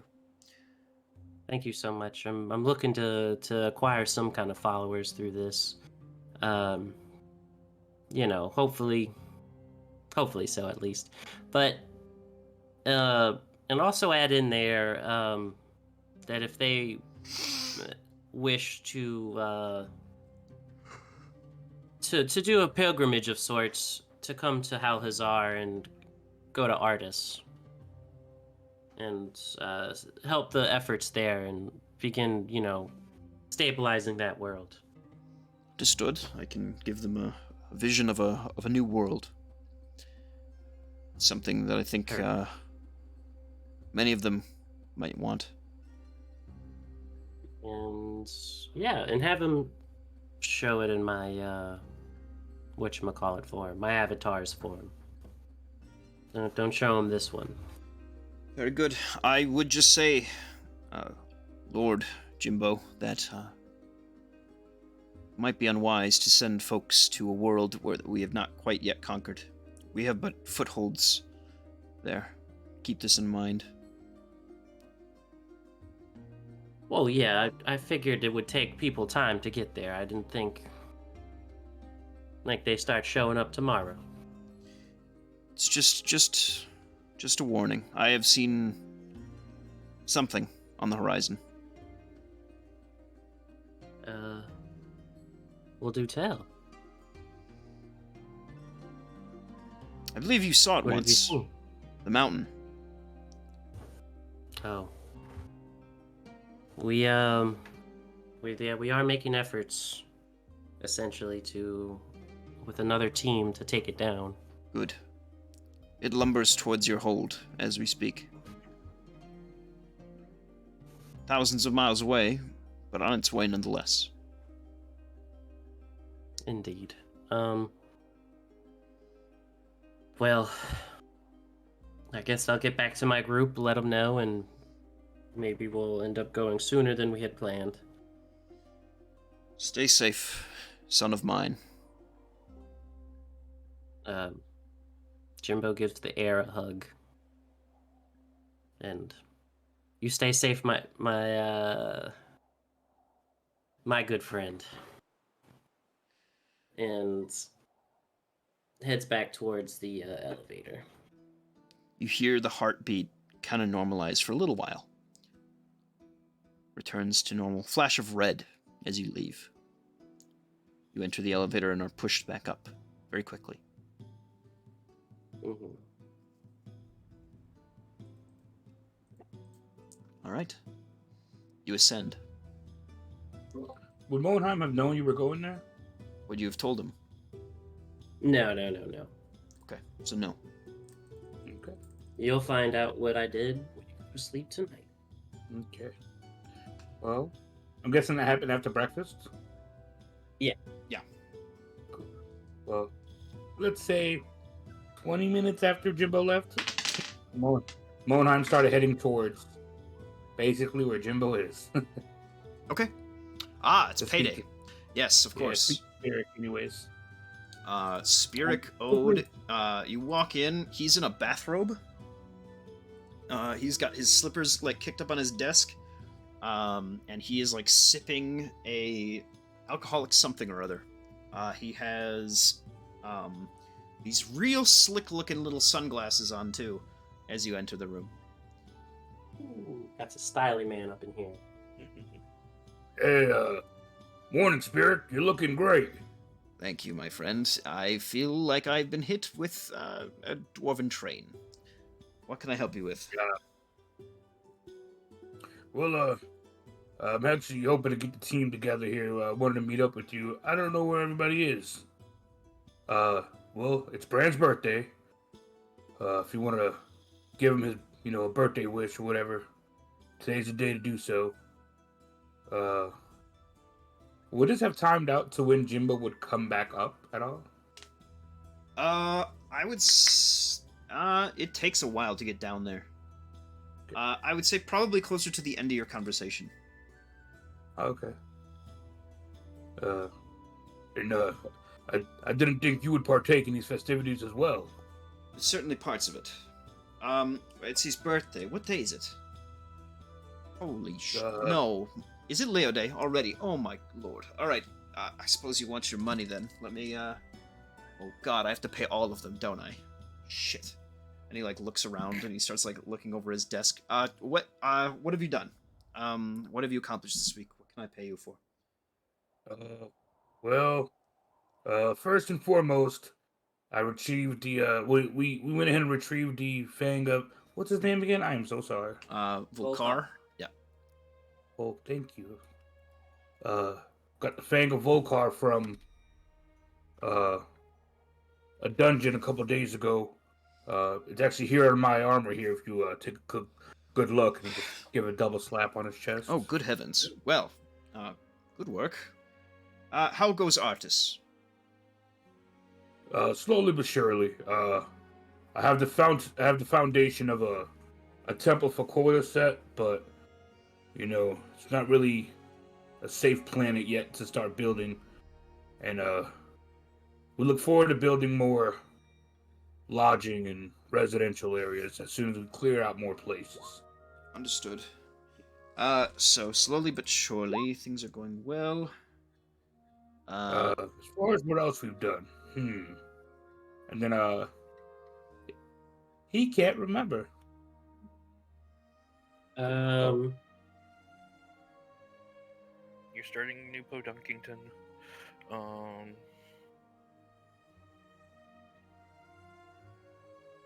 I don't know what we did in game 7 days or 8 days.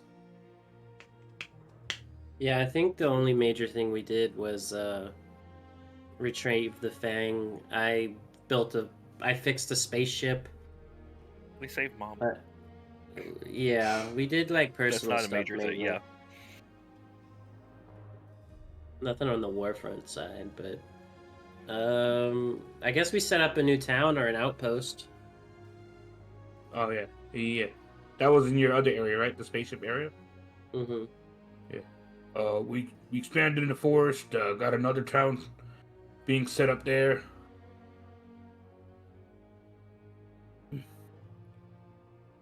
Understood. Very well. Well, I can't pay you too much, but I suppose I could give a little trinket towards his way. Let me think. Well, you know your friend. What would you want from me?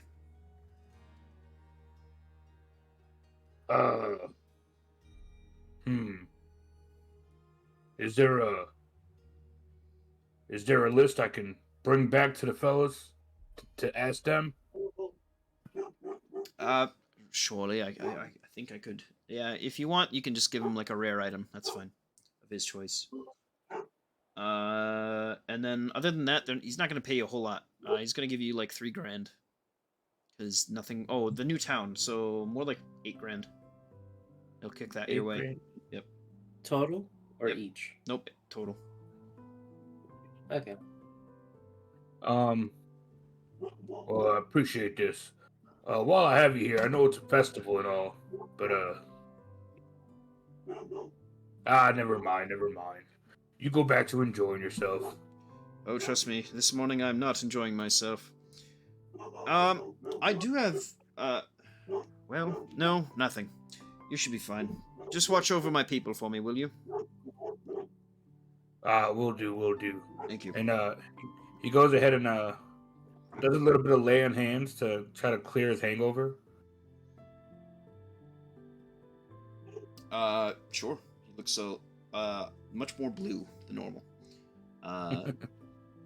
Thank you. My goodness, my head. You know, I can do that too. I just didn't think to do it. Well, What are friends for? I suppose it's exactly right. Thank you, Monheim. I will be, able to deliver that item for you post-haste once you make your decision. All right, sounds good. And then he starts making his way out. All right. So any rare item, Brand, whatever you want. All right. I will go a looking. So we were all. Let's see. Did Jade come? Jade's still artist side, isn't she? Is she an artist or is she in the Outlands right now? Oh, that's right. Outlands. I think she's in the Outlands still.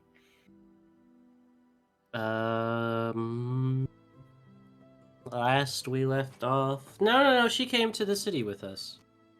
So she'd probably be on artists if she were to be anywhere. I would imagine. Yeah, I didn't know if Oh no, I thought everybody was in the.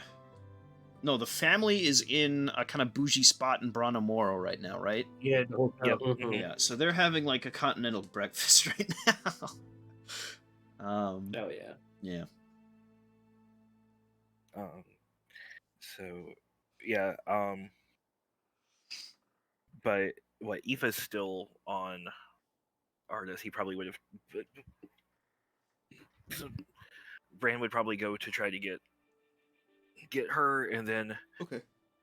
try to gather up everybody so they can do things, but also before the fun kicks off, probably would have tried to grab Jimbo over to the side real quick. Jimbo, I promise it won't take long, but I've got something that's just been eating at me. Can I ask you a couple of questions? Sure. Here, come into my office, and I open up a random door into the Outlands. Not used to that yet.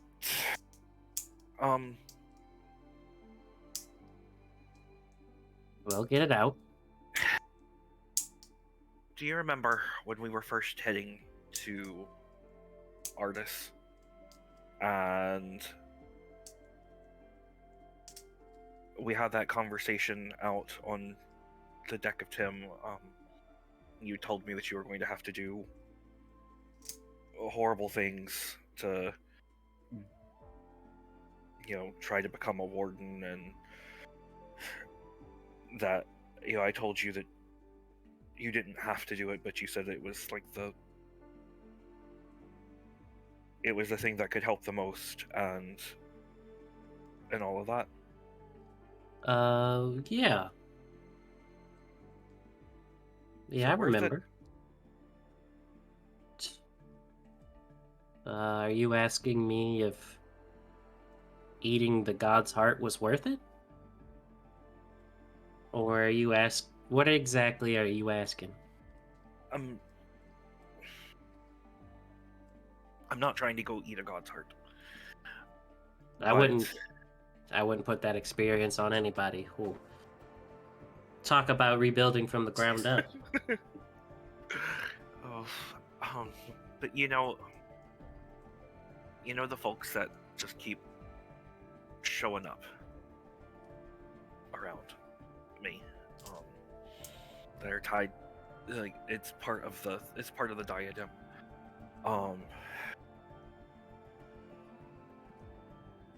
Krakus has told me that if that keeps going, then I'll slowly work my way towards divinity. And I know I told you then that I felt like every story has an end, and I wouldn't want to be around for forever, and all of that. And so I've not really done much with all of these folks. I've honestly been kind of hoping at some point I could find a way to break the enchantment, but Well, you can't just tell them be gone. Your services are no longer needed, or I might be the able. crown doesn't have a turn off button. I might be able to, but I'd have to do it like every day. But with the talk of the war on the plains and wanting to keep my mom safe and Jess and all of your family and all the people that we've known, and I could lean into it.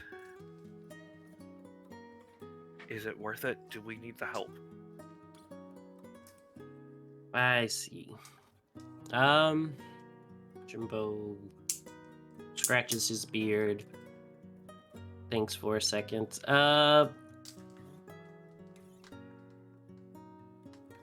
With the state of things, I think we could get all the help we possibly. I mean, anything would be better than, I guess what I'm trying to say is we could use all the help we could get. Is what I did, the path I took, something I'd recommend for everybody? No. But the more powerful people we got working and helping out, I think the better off the people of this planet would be, and the planets that we go on to save. I don't know. I mean, I think that's... if things are worth it is subjective to everybody, I'd say. It's the most Jimbo answer, but I think I got what I needed. All right. Sorry, I'm not more help on this. I think you should lean into whatever you're feeling. If you feel like you want to take on more and you can shoulder more, do it. I'm sure people of the universe would be happy about that. But if it's too much, don't take on more. What we need is effective people, not overburdened people.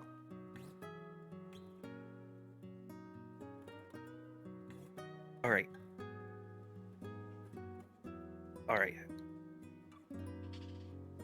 I think I know what I gotta do. What is it that you gotta do? I think I gotta lean into it, and I've been thinking about this for a while. I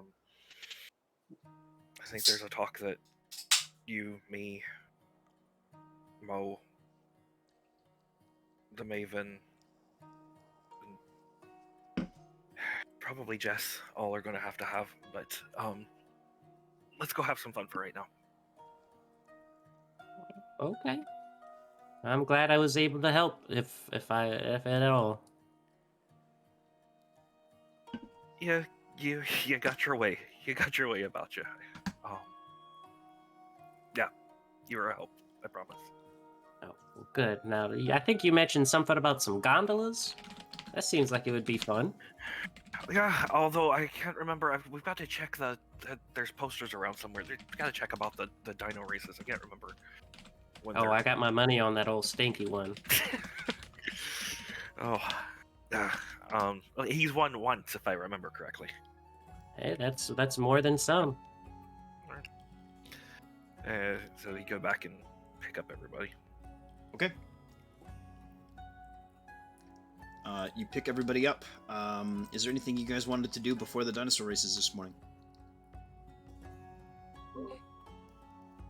No. Meet up with my loved one, Your my darling. boo. Yes.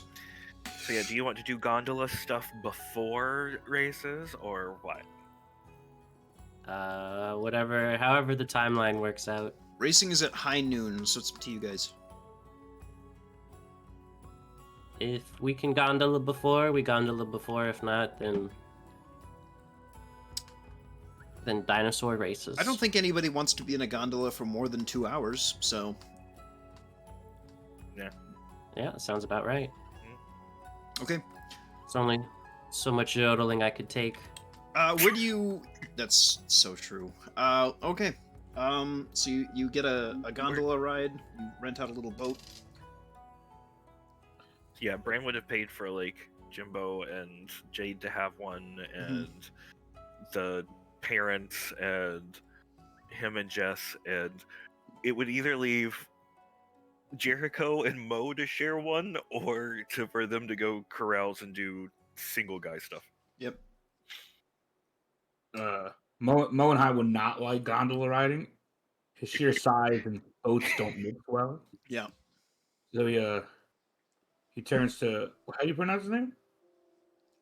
Jericho? Oh, I don't know what I'm reading and listening at the same time. That's why. Foolish me. I mixed 2 words up. Yeah. I go to Jericho, be like, hey there, bud. How about we go over to my bar and I treat you to some drinks. Well, sure. You own a bar? You'll see. You don't have a fear of heights, do you? And before he answers, What? he just picks him up and flies in there.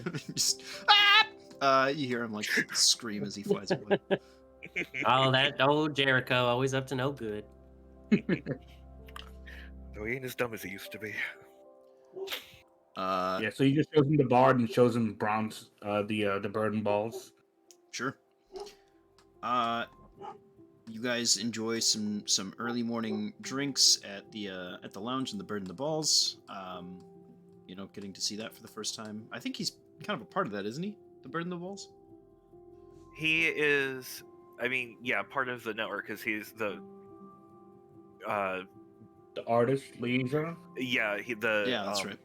The Raven's Nest Yep. is where he's gonna eventually take over. Gotcha. So that's an eventually thing. That's not quite yet. Brands asked him to do it, so Oh, he okay. probably could get used to. Yeah.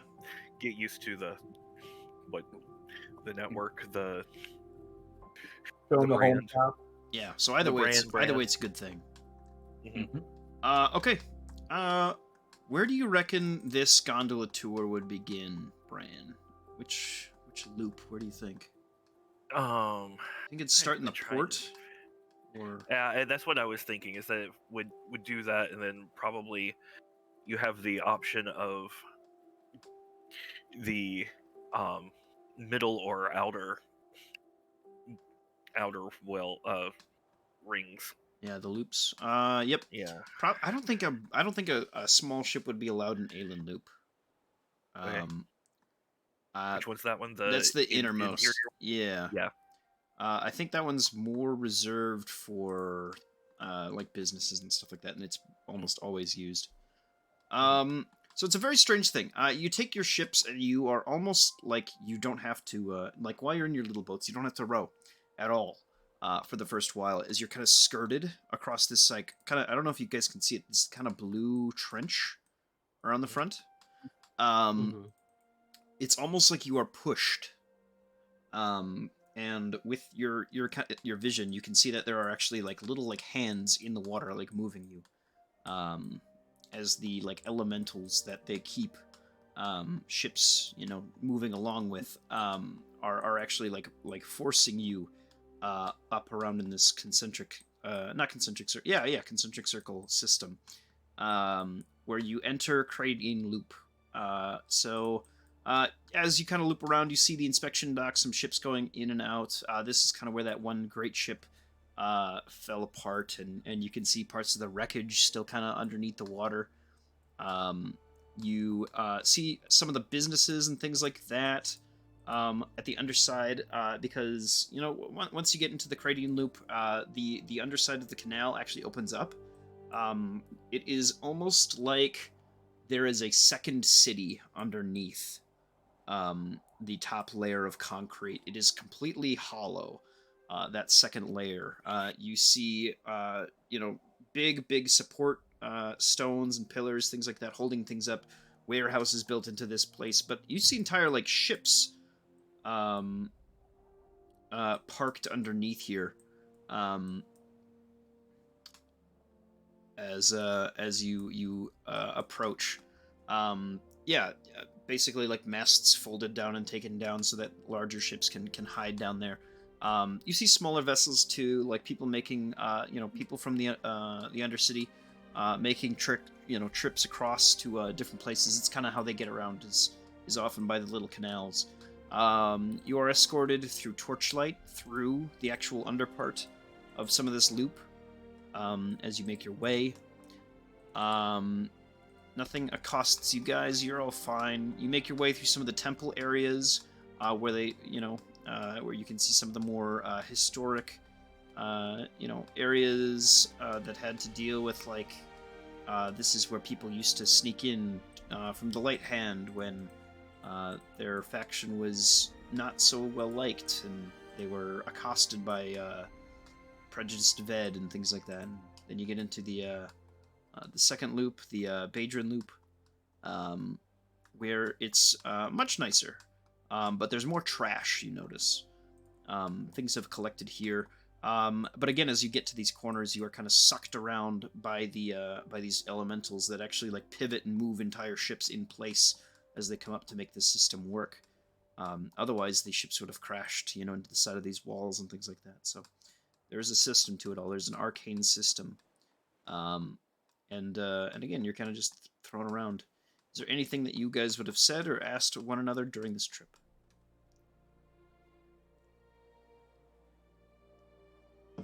Jimbo? Hello? Yep. Yeah. Is there anything I'd like to ask? No, I think he's more watching Jade than he is the actual sights and stuff. Sure.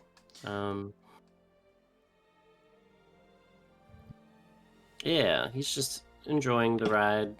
He doesn't really have any questions. He's just enjoying his peace times.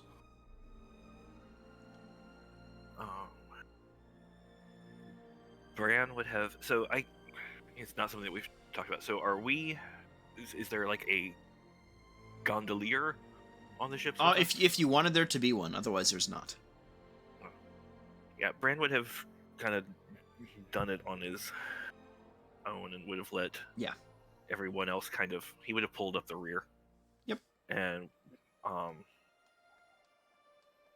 would have let everyone kind of drift on ahead, and then he's been talking and been pointing things out and all of that little bit, but he's also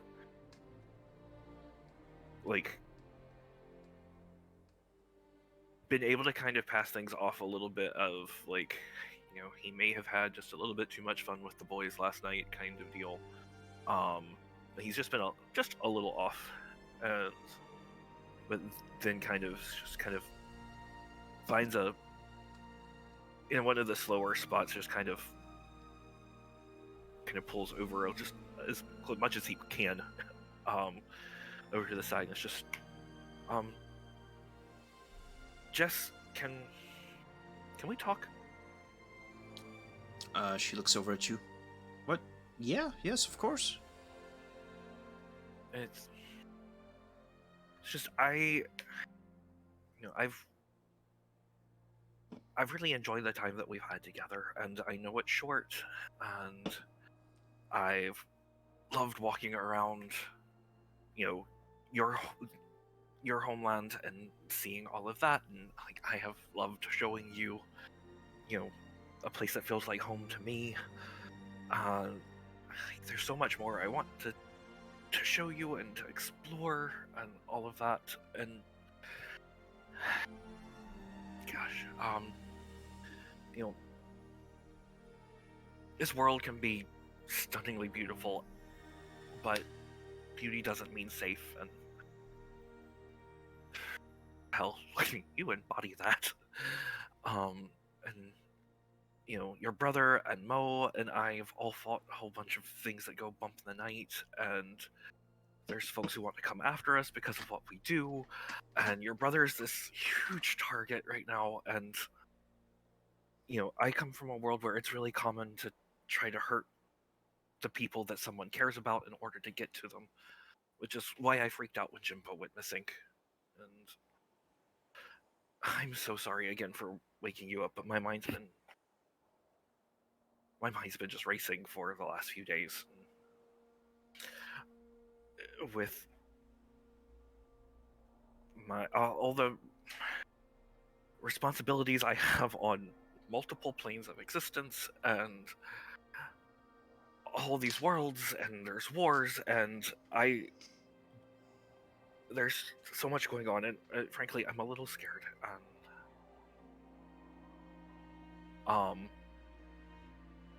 But you know, in the midst of all of that, there's you and my mom and our families, and just I'm sorry, I'm just rambling. Here's the deal. I'm kind of on a path to become, I don't know, someone like a god, kind of like what Jimbo did, but different. Tape measure? It's a more traditional route, I guess. But right now, it happened. It would take too long to really make a difference. So I need to find a way to speed things up, and I've got a plan. And I'd like to talk about it with you, and with Jim and Mo, and you're gonna have to meet another person who's really important in my life. I know this might sound weird, but you're gonna have to meet the Raven Queen. I know that's a whole lot, and here, I got this ring and was planning on sprucing it up a bit as an engagement ring. And I know it's early, and I'm crazy, and I know I wrote you that letter, and I probably said I love you too early, but I do. So here's the thing. I love you. I don't know if you're there yet or not. I don't know whether you would ever want to marry me, and that's not the point right now.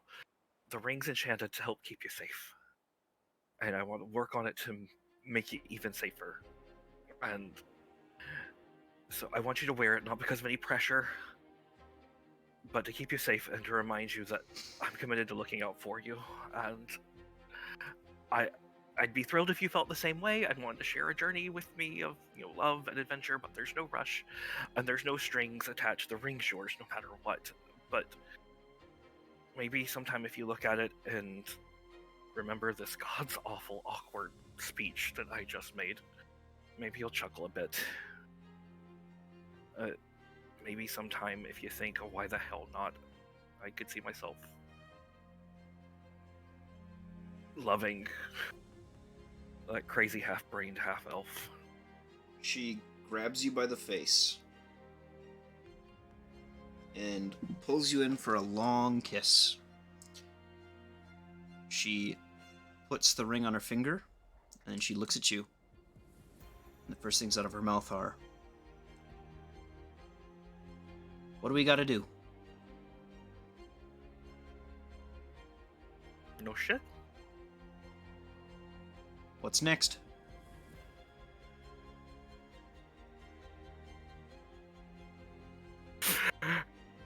And he is in absolute shock, but he goes in for another kiss.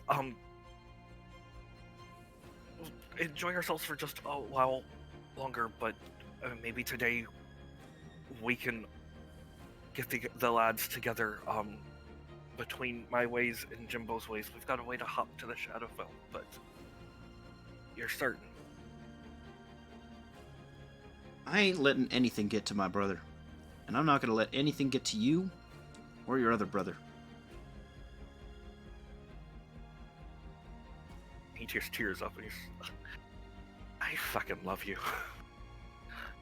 And he's just got the biggest idiot smile on his face right now, and he is rowing like nobody's business to catch up with everybody else. She has a smile, but she also looks very serious. And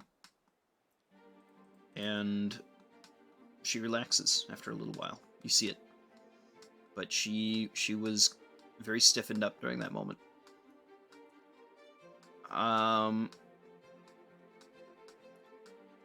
And that's sort of the trip. Anything else during this event?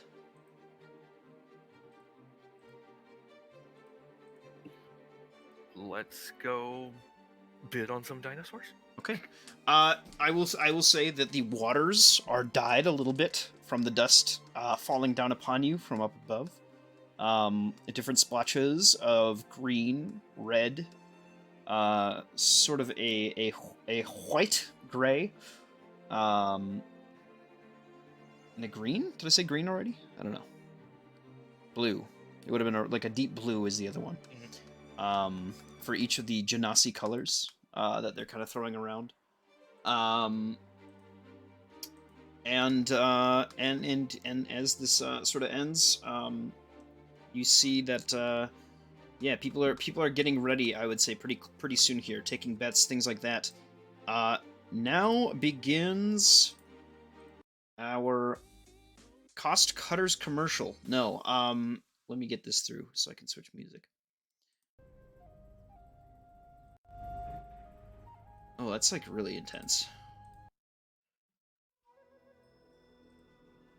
We'll do that. That's fine. As the dinosaurs start lining up, there are going to be 3 races. One for 4-legged dinos, one for 2-legged dinos, and then one a no-holds-barred absolute drag race with creatures of all size and scale, as long as they can't fly. The first race that we will bid on is the 4-legged race. Let's see. Who would like to place bets on what?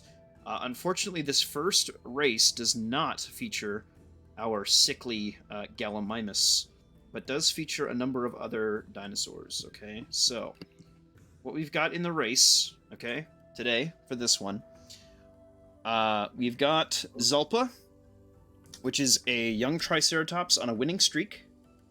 We've got Guava Candy, which is a well-trained Hadrosaurus. We have Grung Stomper, which is a young Ankylosaurus. And then, let's see. And we have Tug, who is an aging Dimetrodon, who is least likely to win. Otherwise, it seems like the most likely to win is Zelpa, then Guava Candy, then Grung Stomper. There are a number of other dinos in the race as well. There is a second young Triceratops, and 2 more of these Hadrosaurs as well in the race.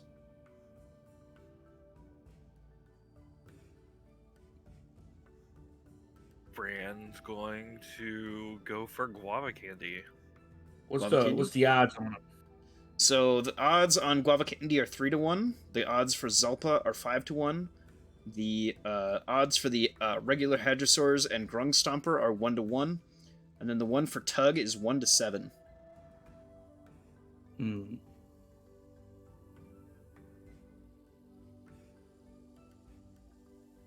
$100 gold on Tongue. On Tug? Okay. 100 gold on Tug. We'll go for 100 on Guava. Alright. How does one enter someone in a race, in that crazy race?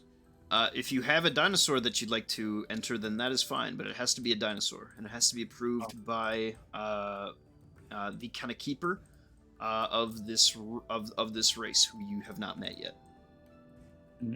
Okay. I was gonna put Fang in that thing.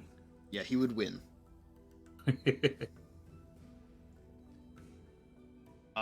So 100 gold on Tug. What were you betting on Guava Candy? 100 on Guava. 100 on Guava Candy. Okay. 52-1. What's up?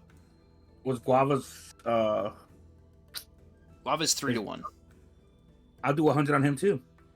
Okay, 100 gold on him as well. And then that last one that was that wasn't 1-1. Tug? There was one that was 2-1, 3-1, and 7-1. Is that right? Sorry, what? Yeah. It's 1-7. So for Tug, it is 1-1 for like 3 of the dinos, including Grung Stomper. It is a 3-1 for Guava Candy and a 5-1 for Zelpa. Guava Candy, 3-1. And then I'm gonna do another 100 on that Zelda one. Zelpa? Sure. Zelda, 5-1.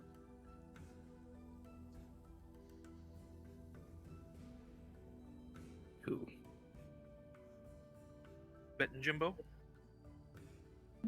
My mic has been muted. I'm That's okay. sorry. That's all right. Taylor walked in and I forgot to unmute it. Which one is the 5-1? Zelpa. Zelpa? Yep. Okay, Jimbo's gonna put 1,000 gold on Zelpa. Okay. And then 1,000 gold on why can't I think of the name of it? Tug. Is that the one that looks sickly? That's one of the ones that looks sickly. The one that you're waiting for is a Gallimimus, who's also sickly, but he's going to be in the two-legged race. This is the first four-legged race. Gotcha. Yeah, that's Jimbo's bets. And then he's like, "Which one do you want to bet on, Jade? Can put some on him or her." She like points at Tug. She's like, "He's so cute." Yeah, we go. Yeah, we put 1,000 on Tug for sure. Okay. All right, guys. Then I need you to roll a d8. Each of us? No, just one of you. I will go ahead. Not Bran. Not no, Bran. I'll have you go. I'll have you guys roll for it. Go ahead and roll a d4. Each of you. Whoever gets the highest number gets to roll it. Okay, so that's 8. Jimbo. Jimbo, go ahead and roll that d8. 4. 4. Okay. Let me see here.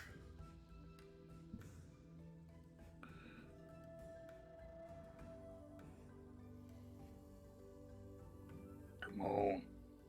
Okay. Throughout the course of this race, then, let me see here. You watch as, right off the bat, you realize that Tug is absolutely the slowest animal that you've ever seen in your entire life. He begins to walk almost the wrong direction as he kind of veers off into the side of the wall. You watch He's so cute. as the rest of the racer, yeah, he gets like a pet. He kind of like stops, and a bunch of people just kind of like pet him, like he's like a manta ray, you know, as he's like walking by, and they cheer at that more than anything else. The rest of them, however, make their way down the track. You watch as Grung Stomper, while he is fast, keeps match with the other creatures, for a while, but eventually Guava Candy and Zulpa, take their reign ahead as all others seem to fall behind. They are the only two that remain. I do need Zulpa and Guava Candy. I need one more D6 roll, if you could, Jimbo, to decide the result of this race. 2. Ooh. Actually, that's sick. They continue to keep track with one another. Let's see here. It's gonna be a nose hair finish. Sure will. Go ahead and roll me a D4. 3. Okay. Nope. They're still matched with one another. Just barely. I now need a flip of a coin. So one D2. This will decide the winner. Roll 1d2. Come on! 2. Holy shit. Alright. With a 2, Guava Candy comes out victorious right in front of Zulpa, just barely, as they God. run past. You watch as the rider kind of like cheers as he, it's kind of rumored that the trainer of Guava Candy has spent a long time training this dinosaur to be as fast as they possibly can be. Another win under their belt, as those who wagered on Guava Candy get a third of their bet back to them. Plus whatever they bet. So, what did you They bid, Bran? I bid 100. So you would get 133. Okay, I bet 100 as well. So 133 to you as well. Perfect. Up next is our two-legged race. We have Big Gorg, we have Grog, which is an Allosaurus. I'm sorry, Big Gorg is a Tyrannosaurus Rex. We have Stone Belcher, which is an Allosaurus. We have Mauler, who is another Tyrannosaurus Rex.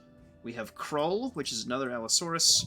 We have Sand Ripper, which is a Deinonychus. And we have... what was his name?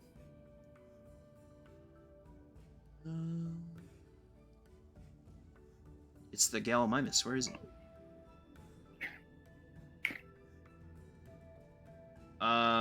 We'll call him Harold. Harold the Old. Who is, he's seen better days. Harold has odds of 1 to 7 to win. Sandripper has 1 to 5. Krull has 1 to 3. Mauler has 1 to 2. Let's see here. Stone Belcher has 2 to 1.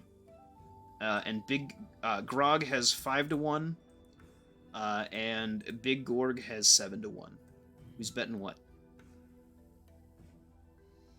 It's kind of hard not to pick Big Gorg. Just because of the name.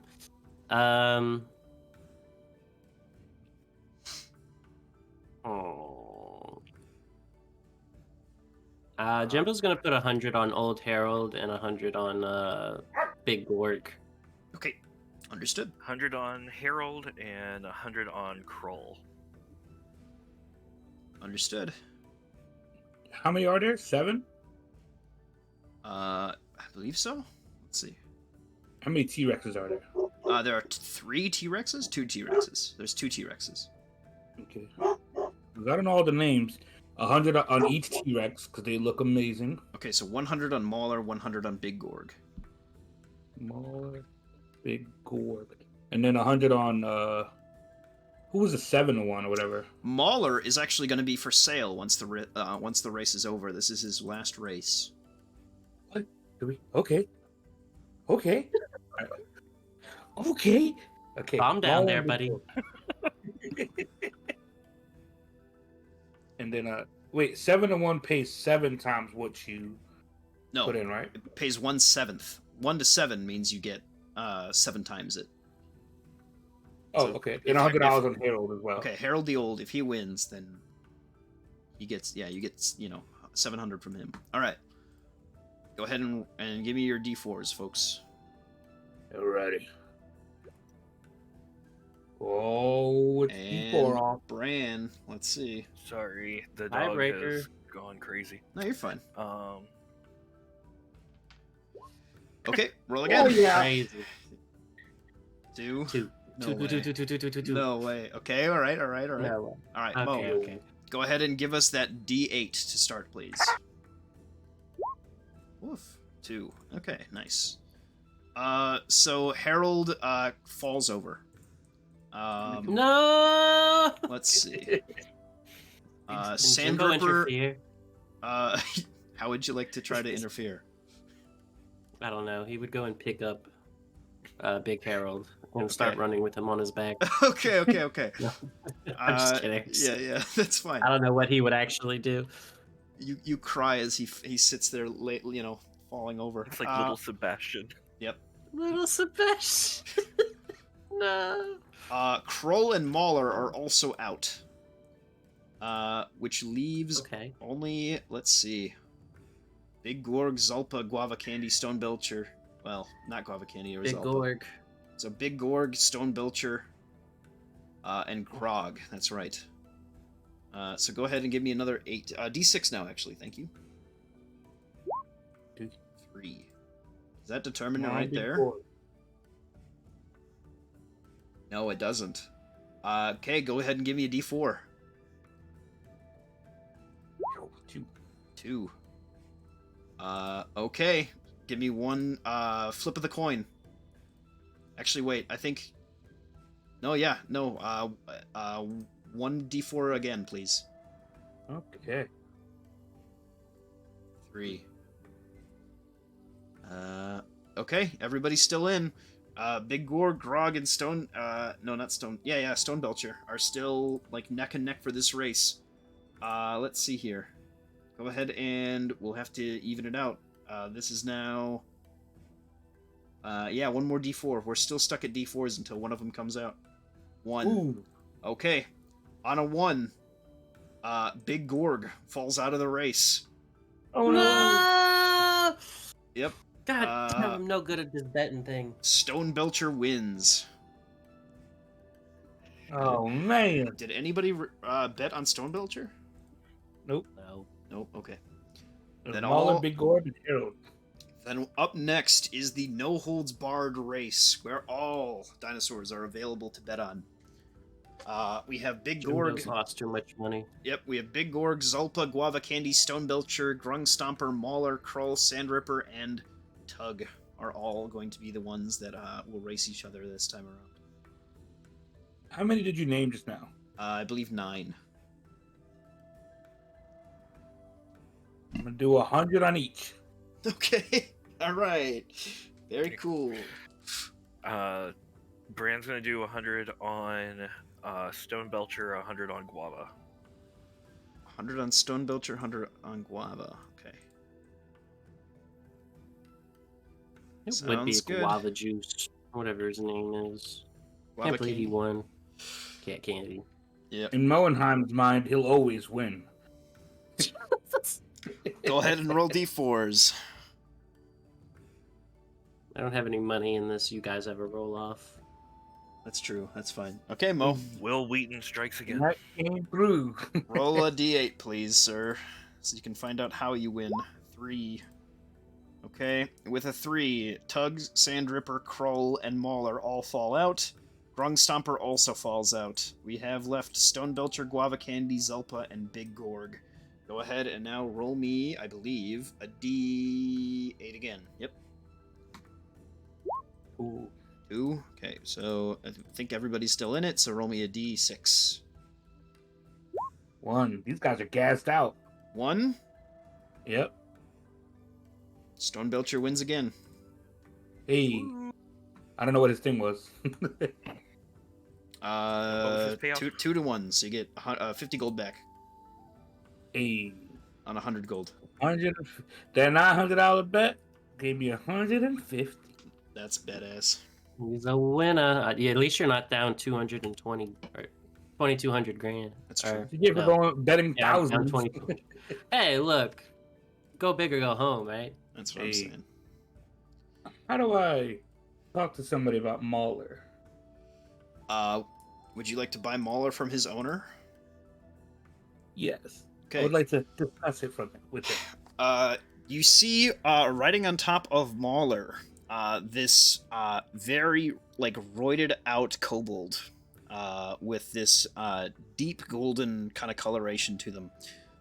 They are petting the head of Mauler as he has lost his last two races, and he's like, you can hear him muttering to this giant beast. That's still young. But they can only be ridden for so long as young dinosaurs until they're just too large to maintain control of. So, he looks over at you with kind of a sinister eye as you approach. Hey, that was some great racing out there. Great racing. Well, thank you.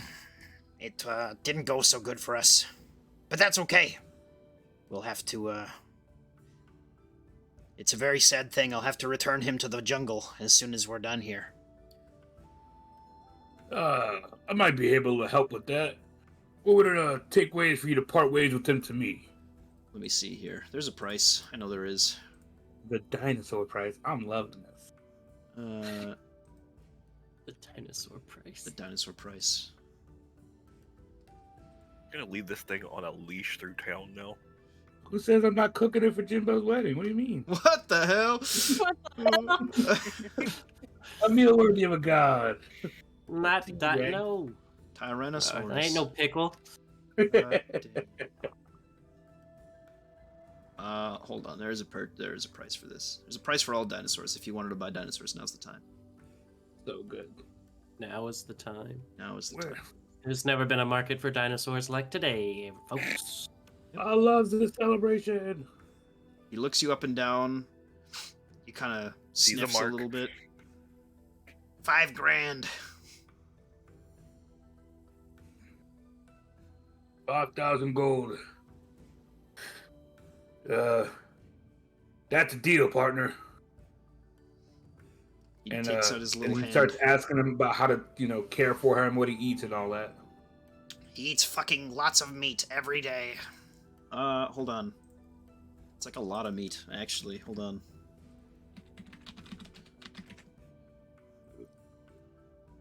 You, in order to keep control of this Tyrannosaurus Rex,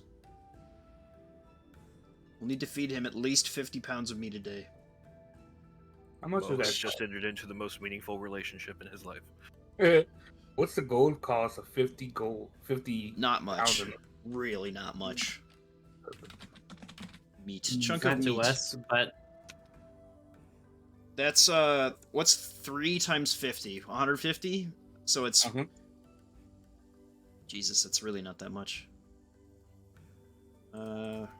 It's 15 gold, 100. I think? 15 gold a day to feed a dinosaur. Yeah. Easy. Yeah. oh, that's not. I thought it was 100, like 150 gold. So it's 150 silver. Mm-hmm. Oh, that's nothing. Yeah. Mhm. Mark this.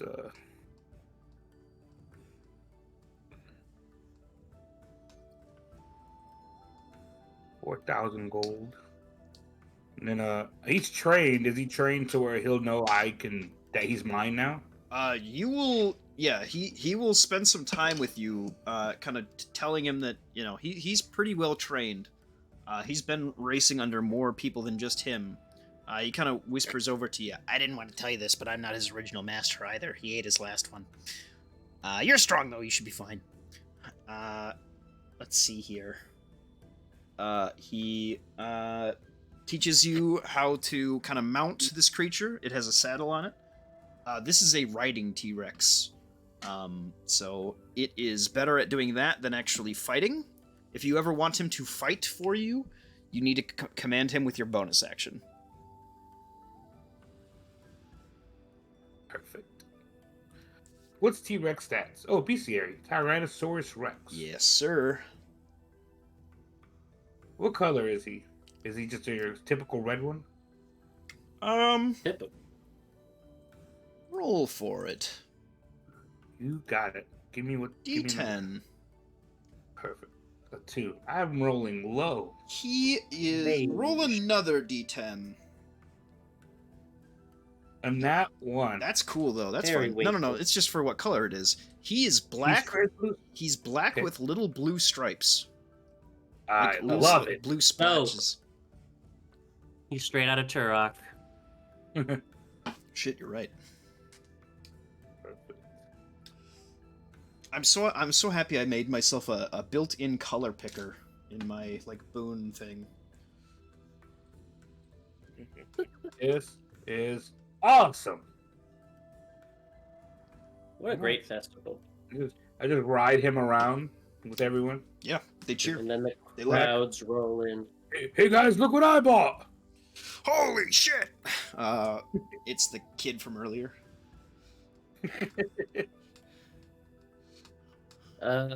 Where you gonna keep him, buddy? It's a big boy. We'll find a place. Don't forget I have a small farm not far from here. Small. He does. Oh. Yeah, but small doesn't seem to go with large dinosaur. What are you gonna do with him? It's not like you can, like, do pony rides or anything. He'd eat the children. Ooh, that sounds like a great attraction. Yeah, Like let's a great take him to the this kids. festival. I know the kids would like to ride him. Dinosaur. Yeah, he's great. He's great. As long as I feed him. Children? As long as he feeds them. Just child-sized portions of meat. Oh, Jeez. So not that there's it'll going matter. to be letters from the city council. Not that it'll likely matter for this campaign, but there is going to come a time where your hold over him will waver, and either you'll lose control of him forever, or you'll maintain control over this dinosaur for life. Ooh, would that be this campaign? Probably not. Okay. How heavy is he? Let me look that up quick. How much does a Tyrannosaurus Yeah. weigh? Thousands of pounds. 11,000 to 1,550 pounds. So, or 15,500, sorry. So we'll call 11,000. We'll call him on the light side of things. I cannot carry him. No, you can't. I could have told you that. Fantastic. He's 12 feet high, 40 feet long. He's such a beautiful creature. Oh, so many kids could fit on him. Yep. And in him as well. That's the other thing. That's the Let's problem. not talk about that one. The Better Business Bureau is going to have something to say about this. Yeah. Sure, it'll be fine. I'll just keep him out of city limits. Not the BBB. Why don't you take him to Artis? Well, I know he's a runner. I'm not sure of his fighting skills, and that's a dangerous place. But as soon as we make it habitable, that's his home. Remember this moment when I sick a fucking mushroom-infested Tyrannosaurus Rex on you guys next campaign. Is that ever happened? Yes, Turns out it was Mahler. all along. What a cool Mushroom name. Mauler, go! Oh, bless us all. That is a pretty cool name for a T-Rex. The black and blue Mauler. reminds me of the Mauler twins, too, from Invincible. I don't know if you guys saw that. Oh my god. Kill me, shoot me. Alright, with that, the kind of festival for the day, I mean, other than the arena, that's really it. Other than, a few things, there are, of course, attractions, and you guys lead each other, through the city and to do that. Was there any other Can we things you guys... compete in the arena? If you wanted to, yeah, you can. Can you what? Compete in the arena. Oh, yeah. Yeah. Jimbo wants to compete. Would you like to compete as a solo entity or as a group? Ooh. Ooh. I do have the arena He looks still. to the. Is there like singles and is there two? Can we compete in both? If you Or- however, so if you guys want, okay, I should have been more specific. You three guys can go up against three other dudes. That's fine in like the singles thing. Otherwise, you can each compete as a single. Otherwise, there is a larger team event where you will be clumped alongside other themed groups of folks, where you compete against three other champions and a whole team. I look to the fellas. Do y'all want to compete in the tournament with me, or should I go in alone?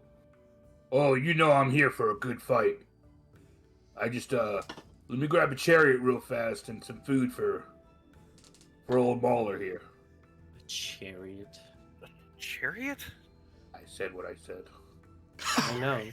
Would you like to purchase a chariot, sir?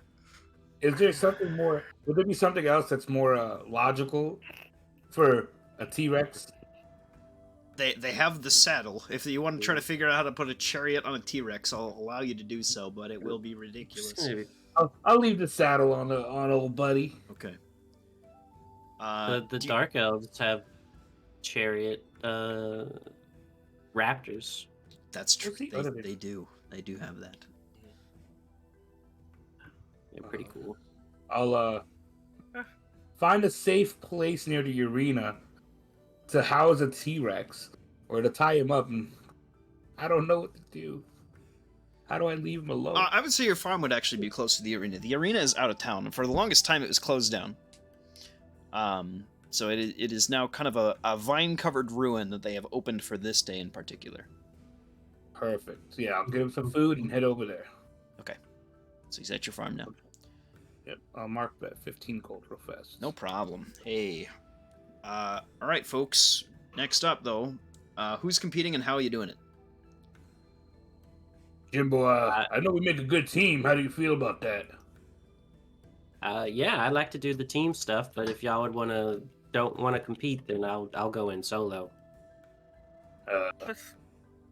Let's go in together, boys. Yeah, can't get rid of me that easily. And he slaps the tattoo he freshly got. Are you doing Ow. are you doing the 3v3 or are you doing big team battle stuff? Or Ooh, are you we doing should do both? the big team battle. What would be the hardest? How do I face those champions? Well, you'll be facing 3 champions regardless, but like it'll be like 3 champions and a bunch of other guys on the big team battle, and then it'll be you 3 and a bunch of other little guys on your side. Or just us 3 against 3 champions? Yeah, I want to do the just us. I mean, we Yeah. could do the big team battle, but I prefer the group of us competing. Oh, yeah. It's not Okay. like we're a guild. I remember this place. Yeah, me too. Just this beige background. Hold on. It's not just a beige background, I swear, guys, No, I promise. great. I got my ass whooped. Guys, please, I swear. Oh, I see it. there it is. Hold on. I had to zoom in like 90%, but Now we get to The use old the whole Jumbo. map. Oh. Oh, look at you, young 1000% of my power. Hold Oh. on. Alright, let me get 3 chuckleheads for you guys to kill. Got the Wow. chuckles. This battle is to the to the pain. to the pain. To the pain. Every Yes, time I sir. drag my character over, that's my token size. I don't know how to. Yep. Well, Is it wrong though? Like It's ugh. it's not. too pain. We're that first hit? No. No, you fool. Thank goodness. To the sorry. To the pains from the Princess Bride. Yeah, Oh, apologies for being uncultured. it's okay. You've never seen a Princess Bride? What level are Seen it you? 3 What times. level are I you don't guys? recall it. 17. 17. Okay, but you actually count as CR 22 or level 20? No. What is it? Wow. CR. Okay, Hold on. Mo's got a free level. No, I just We mean got so you two guys are free level levels. 17. That's fine. You have 1 boon. How many boons you guys have? 4. 0. 4. That's true. That's true. I'm gonna count you as one extra so one. Hard to laugh so hard. So 5. I wasn't ready for that. It's 22. 0. Yeah, 8 total boots. All right. Should I throw like some give us real some- stupid shit? To give us some hardy bastards. I want that frog. No, you leave Slippy out of this. No, I can't possibly. Not again. Hold on. Do I do it? No, I can't use that monster. We're about to fight that monster anyway. All right. Nemesis appears. Yep. Ah!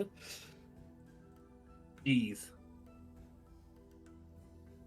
Can we fight number 2, number 3, and number 4? I don't think you want that. Well, maybe you do. Actually, hold on. Again, you force. No, I don't want to fight the warden. He creates shadow clones of us, and we're fighting ourselves. God, I forgot that those fucking turtles are. Turtle. Okay. Turtle. God, kill me.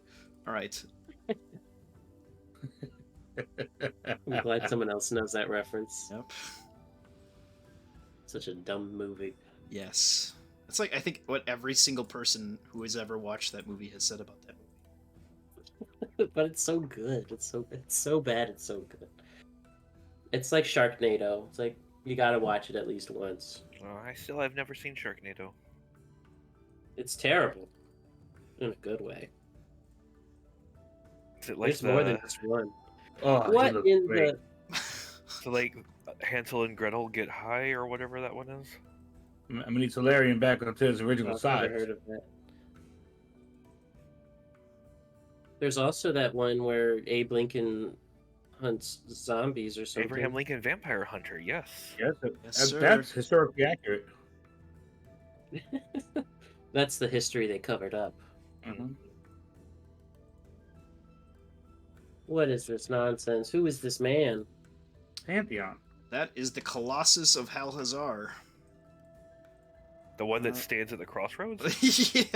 yeah. He's just part of the Capitol Guard. Let's see. What? Wait, hold on. Yeah, Whoa, Jimbo whoa, popped whoa. up in this size. There we He's go. gonna Now go you all get me. big on him. Don't know where to put himself, huh? Yeah, I don't fit. There you go. Big Jimbo and Little Jimbo. This is fucking hilarious. All right, hold on. Hold on. Let's see. We'll do this guy, and then. Archon of Law? Hey, guess what? Never mind. We'll keep that to myself, as I often should. Yeah, you better. 287. Just like that perception check. Someone's It's still stalking toiling. Bran. That was able to go past a 22 passive perception.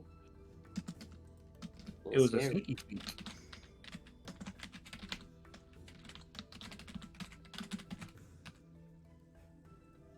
I guess that's not that crazy. A level 1 rogue could have easily roll a 25, Unless you're me. like stealth. Yeah, I mean, I didn't say you.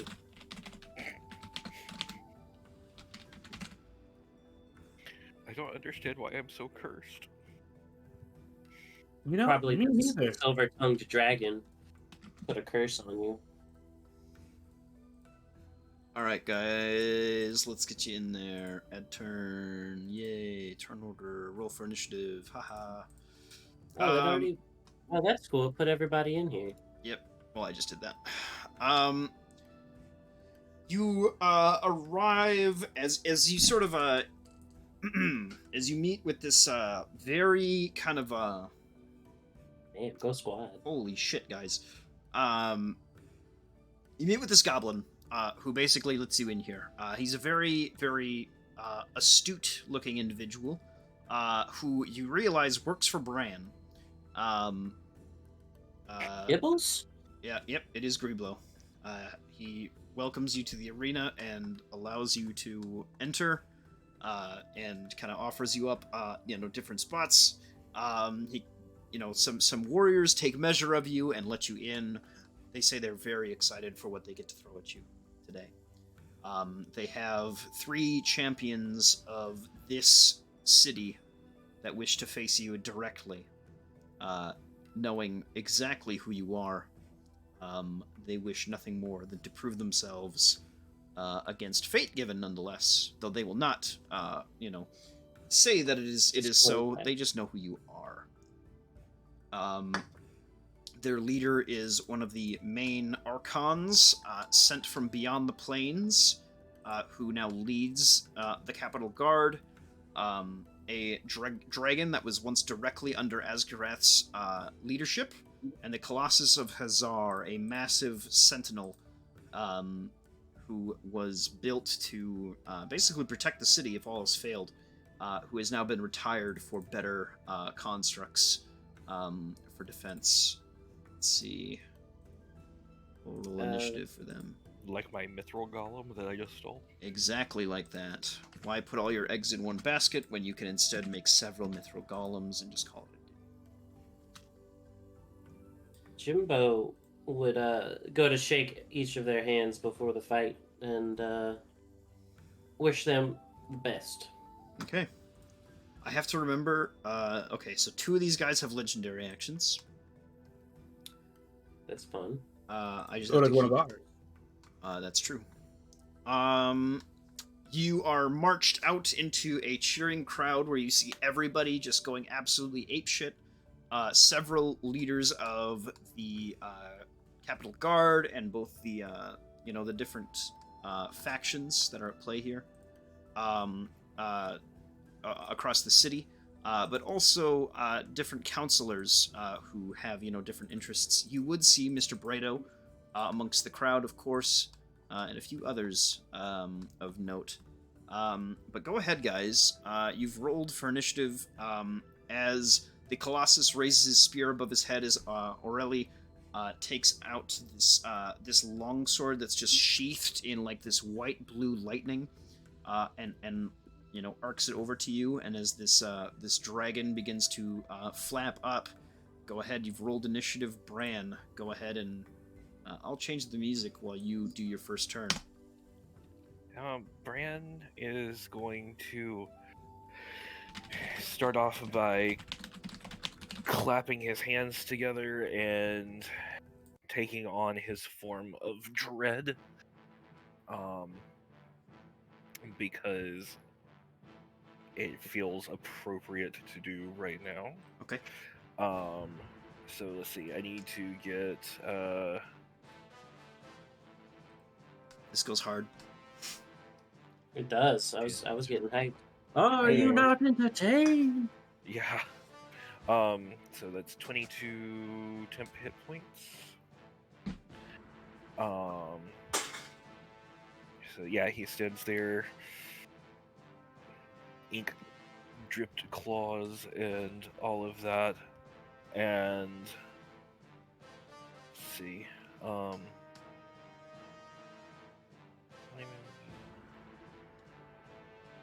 Creature with an attack roll, you go first.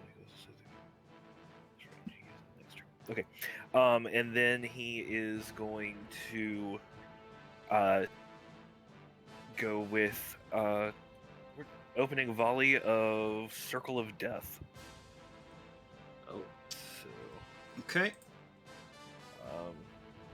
we'll go for a sphere that's right in the middle of all 3 of them. Okay. Let me just see here. What's the radius on that one? Yeah. 60 foot.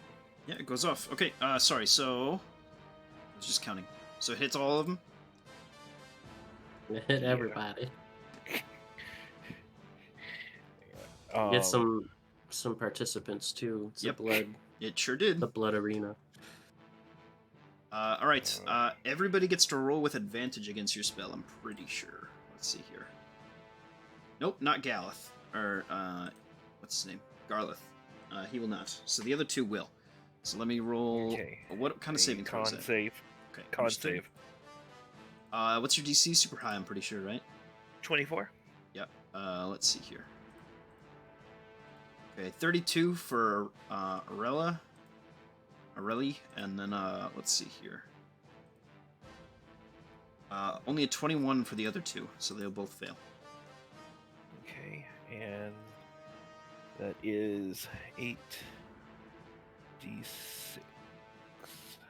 What kind of damage? Necrotic. Perfect. Okay. Aurelie is resistant to necrotic damage, so we'll take quarter. Okay. Why is that in Spanish? Sorry, I No, you're hard fine. time finding the advanced dice roller. So 27. Okay. 27. So 6 for Aurelie. And a 13 for the other 2? No. They both- 27 no. for... Yeah, 27 for both of them, right? Yep. Yeah. The full shit. Perfect. Wait, let me check the Colossus. He might have resistance to necrotic. He does not. Okay, awesome. Okay. And how much was for Aureli? You said 6? 6, Seven? yeah. 6. Sorry, just have to figure out my take on all of that. You're fine. 30. Okay, and that's action and bonus action. It's gonna call it good right there. Okay. We're gonna get our first legendary action. She's gonna use all 3 of them. We're gonna start with Aureli. She's gonna make you guys all need to make wisdom saving throws against being frightened. I am immune. Okay. And I have this thing. Can't be frightened. Friendly creatures think- within. Okay, so you, Solarian, are also protected. Yep. Okay, so that's that taken care of. She will not be able to do that. Would that have gone up to 30 with my aura protection going up to 30? Are you at 18th level yet? When it does, I'm sorry. Well, yeah, that's what it says. Oh, I So didn't see that. yeah, only your aura of protection got boosted, not your aura of courage. Gotcha. Okay. Thank you. Nope, no problem. That's gonna be him. It's gonna be Solarian up next. Can I do my legendary action? You sure can. Okay. He will throw Mountain Maker. Who's the one who just did that frightened thing? This guy. Yep. He's within 60, right? Oh, within 60. Perfect. Just a bam. Just a quick throw to show him who's Can what. she block that? No, she can't. Okay, she'll take it. And she block a 35. She Alright. can get pretty darn close. Alright, Alright, that's a little scary. let's see. Okay, so she'll take full.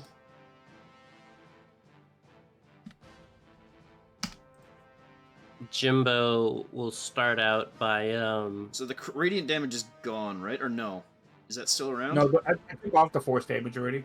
Okay. Oh, I'm sorry. Radiant damage. I'm dumb. 14. All right, got it. All right, Solarian. Jimbo will start out as I guess Solarian. Solarian will first off cast haste on himself. Then grow big to huge size. I think. Yeah, with Giant's Might, he's gonna get to yeah. And then Action Surge. And come over. I'm sorry, not to him. To Garleth. And start beating the dragon. Okay. Let's see.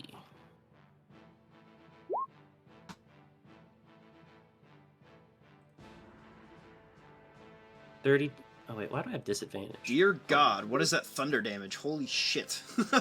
Oh my God. That's why I asked. Because it used to be 4d10, and then you're like, Yeah. no, double that too. I was like, okay. Yeah. All right. What was it 4d10 Uh, from? Is that just because it was made from the Star Maker's Bane, or? It was just the start. It used to be 2d10 and 2d10 force, 4d10 thunder. Thunder. Okay. That's just how it came. Yep. That I makes haven't sense. done anything to. Yep. Besides the entropy chink it to it. I'm just trying to figure that out. Okay, 30. We're good. Good God. All right. Oh yeah. One hit. Con save hit. then. Yep. 17. 31. All right. And he'll do it 2 more times. Okay. Lowest I can roll is 24. Jesus. All right. Okay. So 2 more con saves. Hold on, let me make that first. 17 was the DC. He passes twice. I'll take the damage.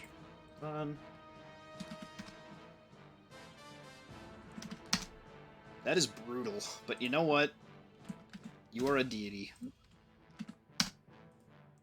And then he Garleth does a bonus. moans in pain.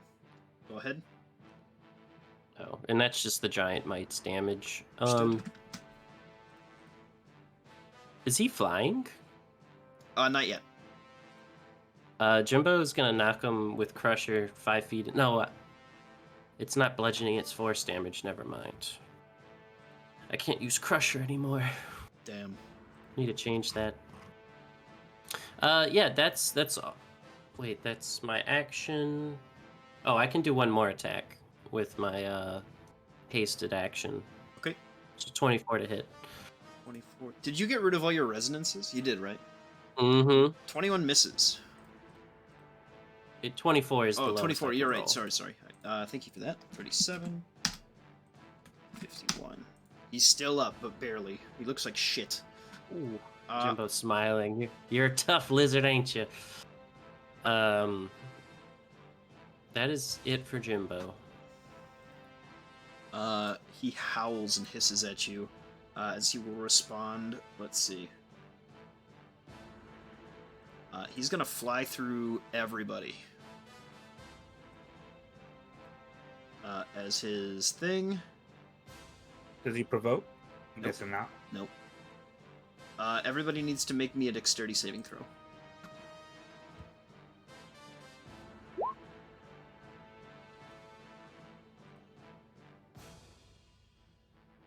Oh, sorry. So I'm up. Bam. Okay. Let's see. The only person who takes damage is Jimbo, who takes 7 lightning damage. 7 lightning damage. Yep, that's it. I rolled really bad. Moenheim, go ahead. Okay. Gonna bonus action turn on. I always forget how much stuff I have. Champion of Conflict. Okay. And then go ahead and haste as my action. Okay. And this guy right next to me gets a old whop. 1 whop. Okay. He's resistant to lightning damage. If he's still up, He's immune to cold damage. jeez. Takes 2 radiant damage. And then a 20. Okay. He's still up.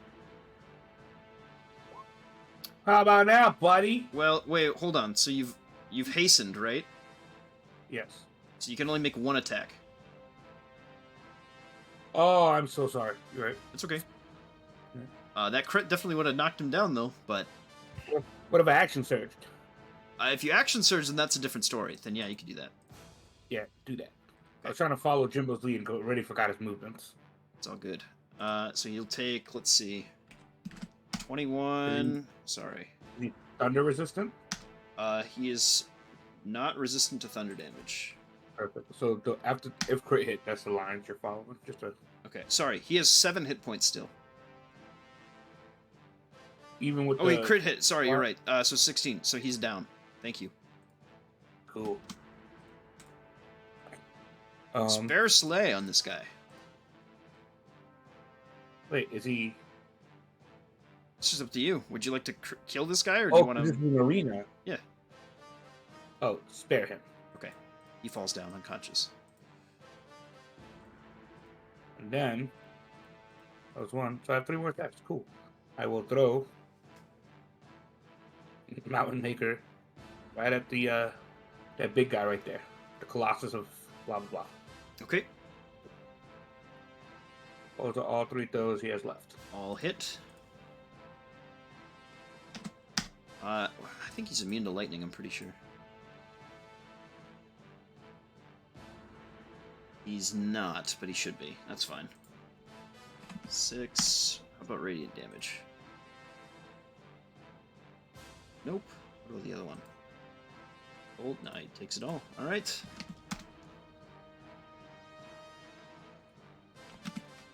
How's he looking?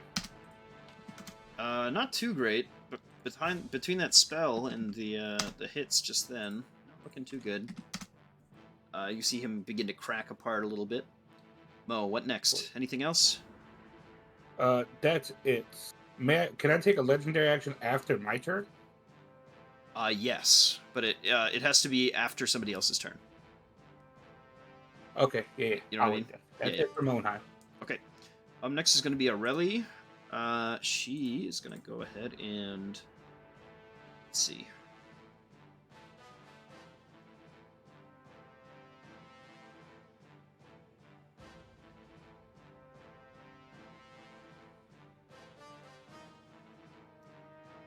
Uh, 60-foot range. She's gonna look over at Bran and target him with a spell.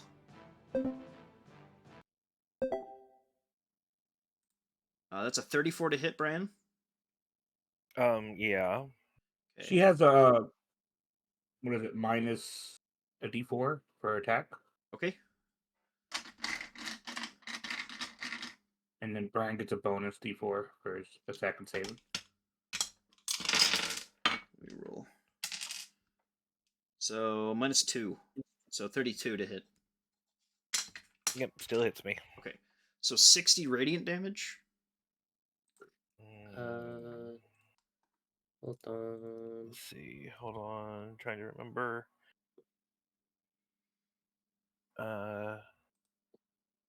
No. Okay. 60 radiant? Yeah. Okay. Jimbo's gonna pop his cloud rune as a reaction and throw it at the Colossus. All that damage. Okay.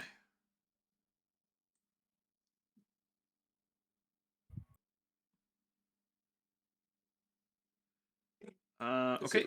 Yep. So he'll take 60 instead.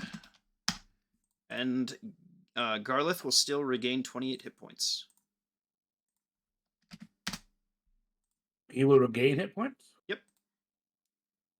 Oh, Is he still unconscious? Nope. I see.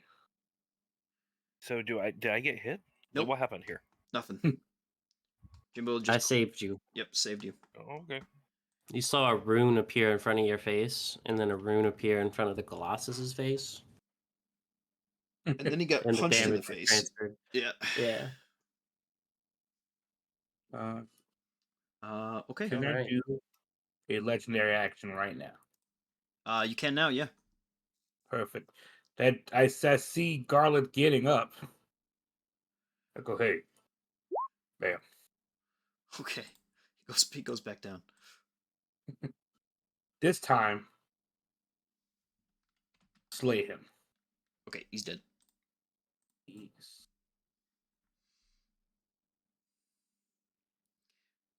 Up next then would have been Garlith, but he's dead.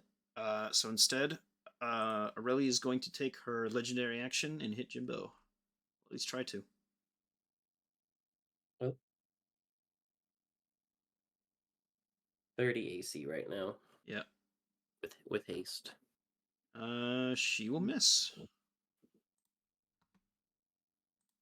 Just Jimbo barely. will burn her for 10 damage, or for a D10. Okay.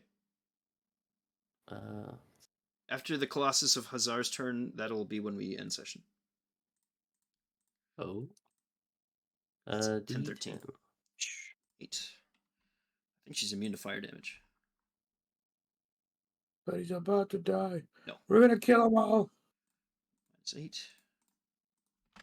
Keep thinking she's immune to like other stuff. All right. Up next is the Colossus then, who's gonna clomber on over to Solarian. I'm mad. And is going to I'm Jimbo. take 2 spear attacks. Wait, 2 spear attacks? Yeah, 2 spear attacks.